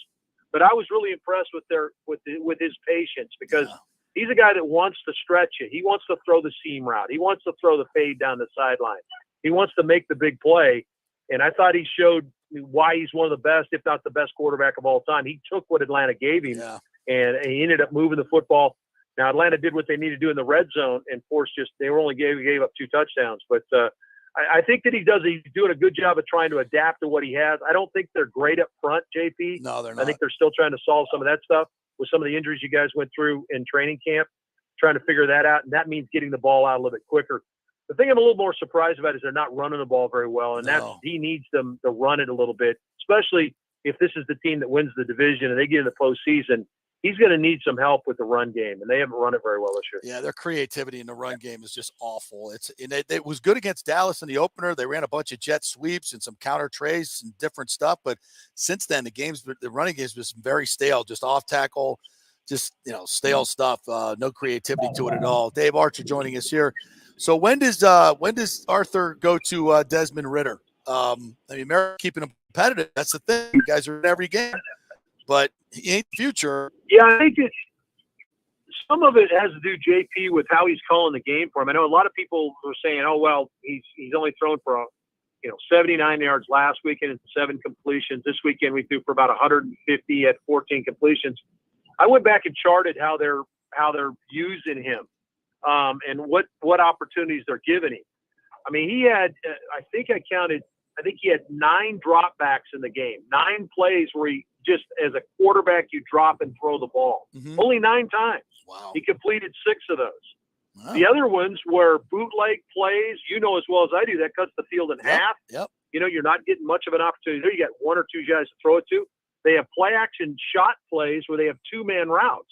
Yeah. And if you've got a team like Tampa that depends on a 4-man pass rush and they're going to drop 7 into coverage, more often than not, I'm not going to have one of my guys help if it's 2-man. So he ends up having to eat the football. So I think some of the problem, and certainly Marcus has missed a couple of shots. Yeah. But part of the problem is how many opportunities you've given him to do anything. And I think they've been very close to the best of the passing game. That's interesting. And where do you think that the Falcons, it just looks like a team that's getting there every week and they're developing players. We didn't see Kyle Pitts or Cordero Patterson, which obviously is a huge part of what you guys do. So, I mean, how good is this Atlanta team? And do you think they're going to get better as the year goes on, or is this kind of status quo with what he's doing with Mariota? Well, this was an encouraging game because of the reason you mentioned. Kyle Pitts and Cordero Patterson not playing in the game yet. Even though you were down 21-0, you stormed back and fought back into the football game. Whether you want to give credit to whatever, Atlanta got back in the game. And they've been every game so far this year. You could make an argument that they could have won all their games so far. Probably could have lost all of them too. But that's the way that the league is. Yeah. Are you in one-score games? If you're in one-score games, then you can go from being 7-10, 10-7 with a couple of bounces of the ball. So I think that's who he's developed in a mentality that they're going to fight you for 4, that they believe that they could beat anybody, which I think sometimes it's hard to convince teams that you could go beat Tom Brady in Tampa. They were convinced that they could win this game this weekend, and they damn near did it. So I think there's a lot to that. The mentality has changed significantly here. This has been a team with Matt Ryan and some of the players they've had here, been a finesse football team. Drop and throw it, not much of a pass rush, and they're still struggling with pass rush, but not necessarily tough at the point of attack. Yeah. They're different now. They're a much rougher team, a 4-quarter team, and I think that's going to continue to grow as they get better players. Awesome stuff, Dave Archer. Appreciate you, my friend, and I think we're going to adopt the Braves for the postseason since our Rays are done. So well, that'd be nice, you guys. We need all help we can get after that performance yesterday. Yeah, not great, but boy, what a great atmosphere you got up there. I need to get up there for a game. We want to bring the show up there and show people in Tampa what we could have if we had an owner that wanted to spend some money on a new stadium. It'd be awesome. So good luck to your Braves in the postseason, my friend. We'd love to have JP's Roadshow right up here. That'd be great. Come on, right near the old studio. It's awesome. All right, thanks, Arch. Appreciate it, man. Drive safe there. It's probably standstill traffic in Atlanta there, as always. Yeah, man. Braves did not. They didn't use the home field very well last night, so we'll see where it goes from. But I still have. I don't know if I can watch postseason baseball. I mean, I said that I was kind of soured on it because of the Rays, but then I realized there are actually entertaining teams. Yeah, that walk off last night for Houston was electric. I mean, I was in the middle of cooking dinner, and wow. I saw Jordan was up, and I was like, hold on, we got to go in the living room real quick. We got to take a little bit of a hiatus on this cooking. And I was not disappointed by that. So down 7-3, they come storming back against the Mariners, who did the same thing to with a rousing comeback against the Blue Jays. So the damn Yankees, though. Yeah, the Guardians. Where was your pitching yesterday? Yeah, well, it was good for a little while, but it's just you can't win games scoring 1 run. This just I guess you can. That's how they beat the Rays. You can win with scoring 1 run, but mostly. It's not going to end. The Dodgers the Dodgers are just the Dodgers. That's the one series I actually have no interest in watching. Dodgers Padres, and that's weird because I feel like that's like the big series, but I don't because in protest. Why? Because this is to me everything that's wrong with the MLB is these two teams. They're just allowed. Well, San Diego's the 26th largest market. Okay, maybe looking at the Dodgers then. But they spend money. The Padres payrolls. Dodgers bother me, though. Yeah, the Dodgers should bother everybody. I mean, it's just it's ridiculous. They're spending money. Like I want you to spend some money, but then there's going completely to where I don't think another team is even going to come close to the Dodgers this year.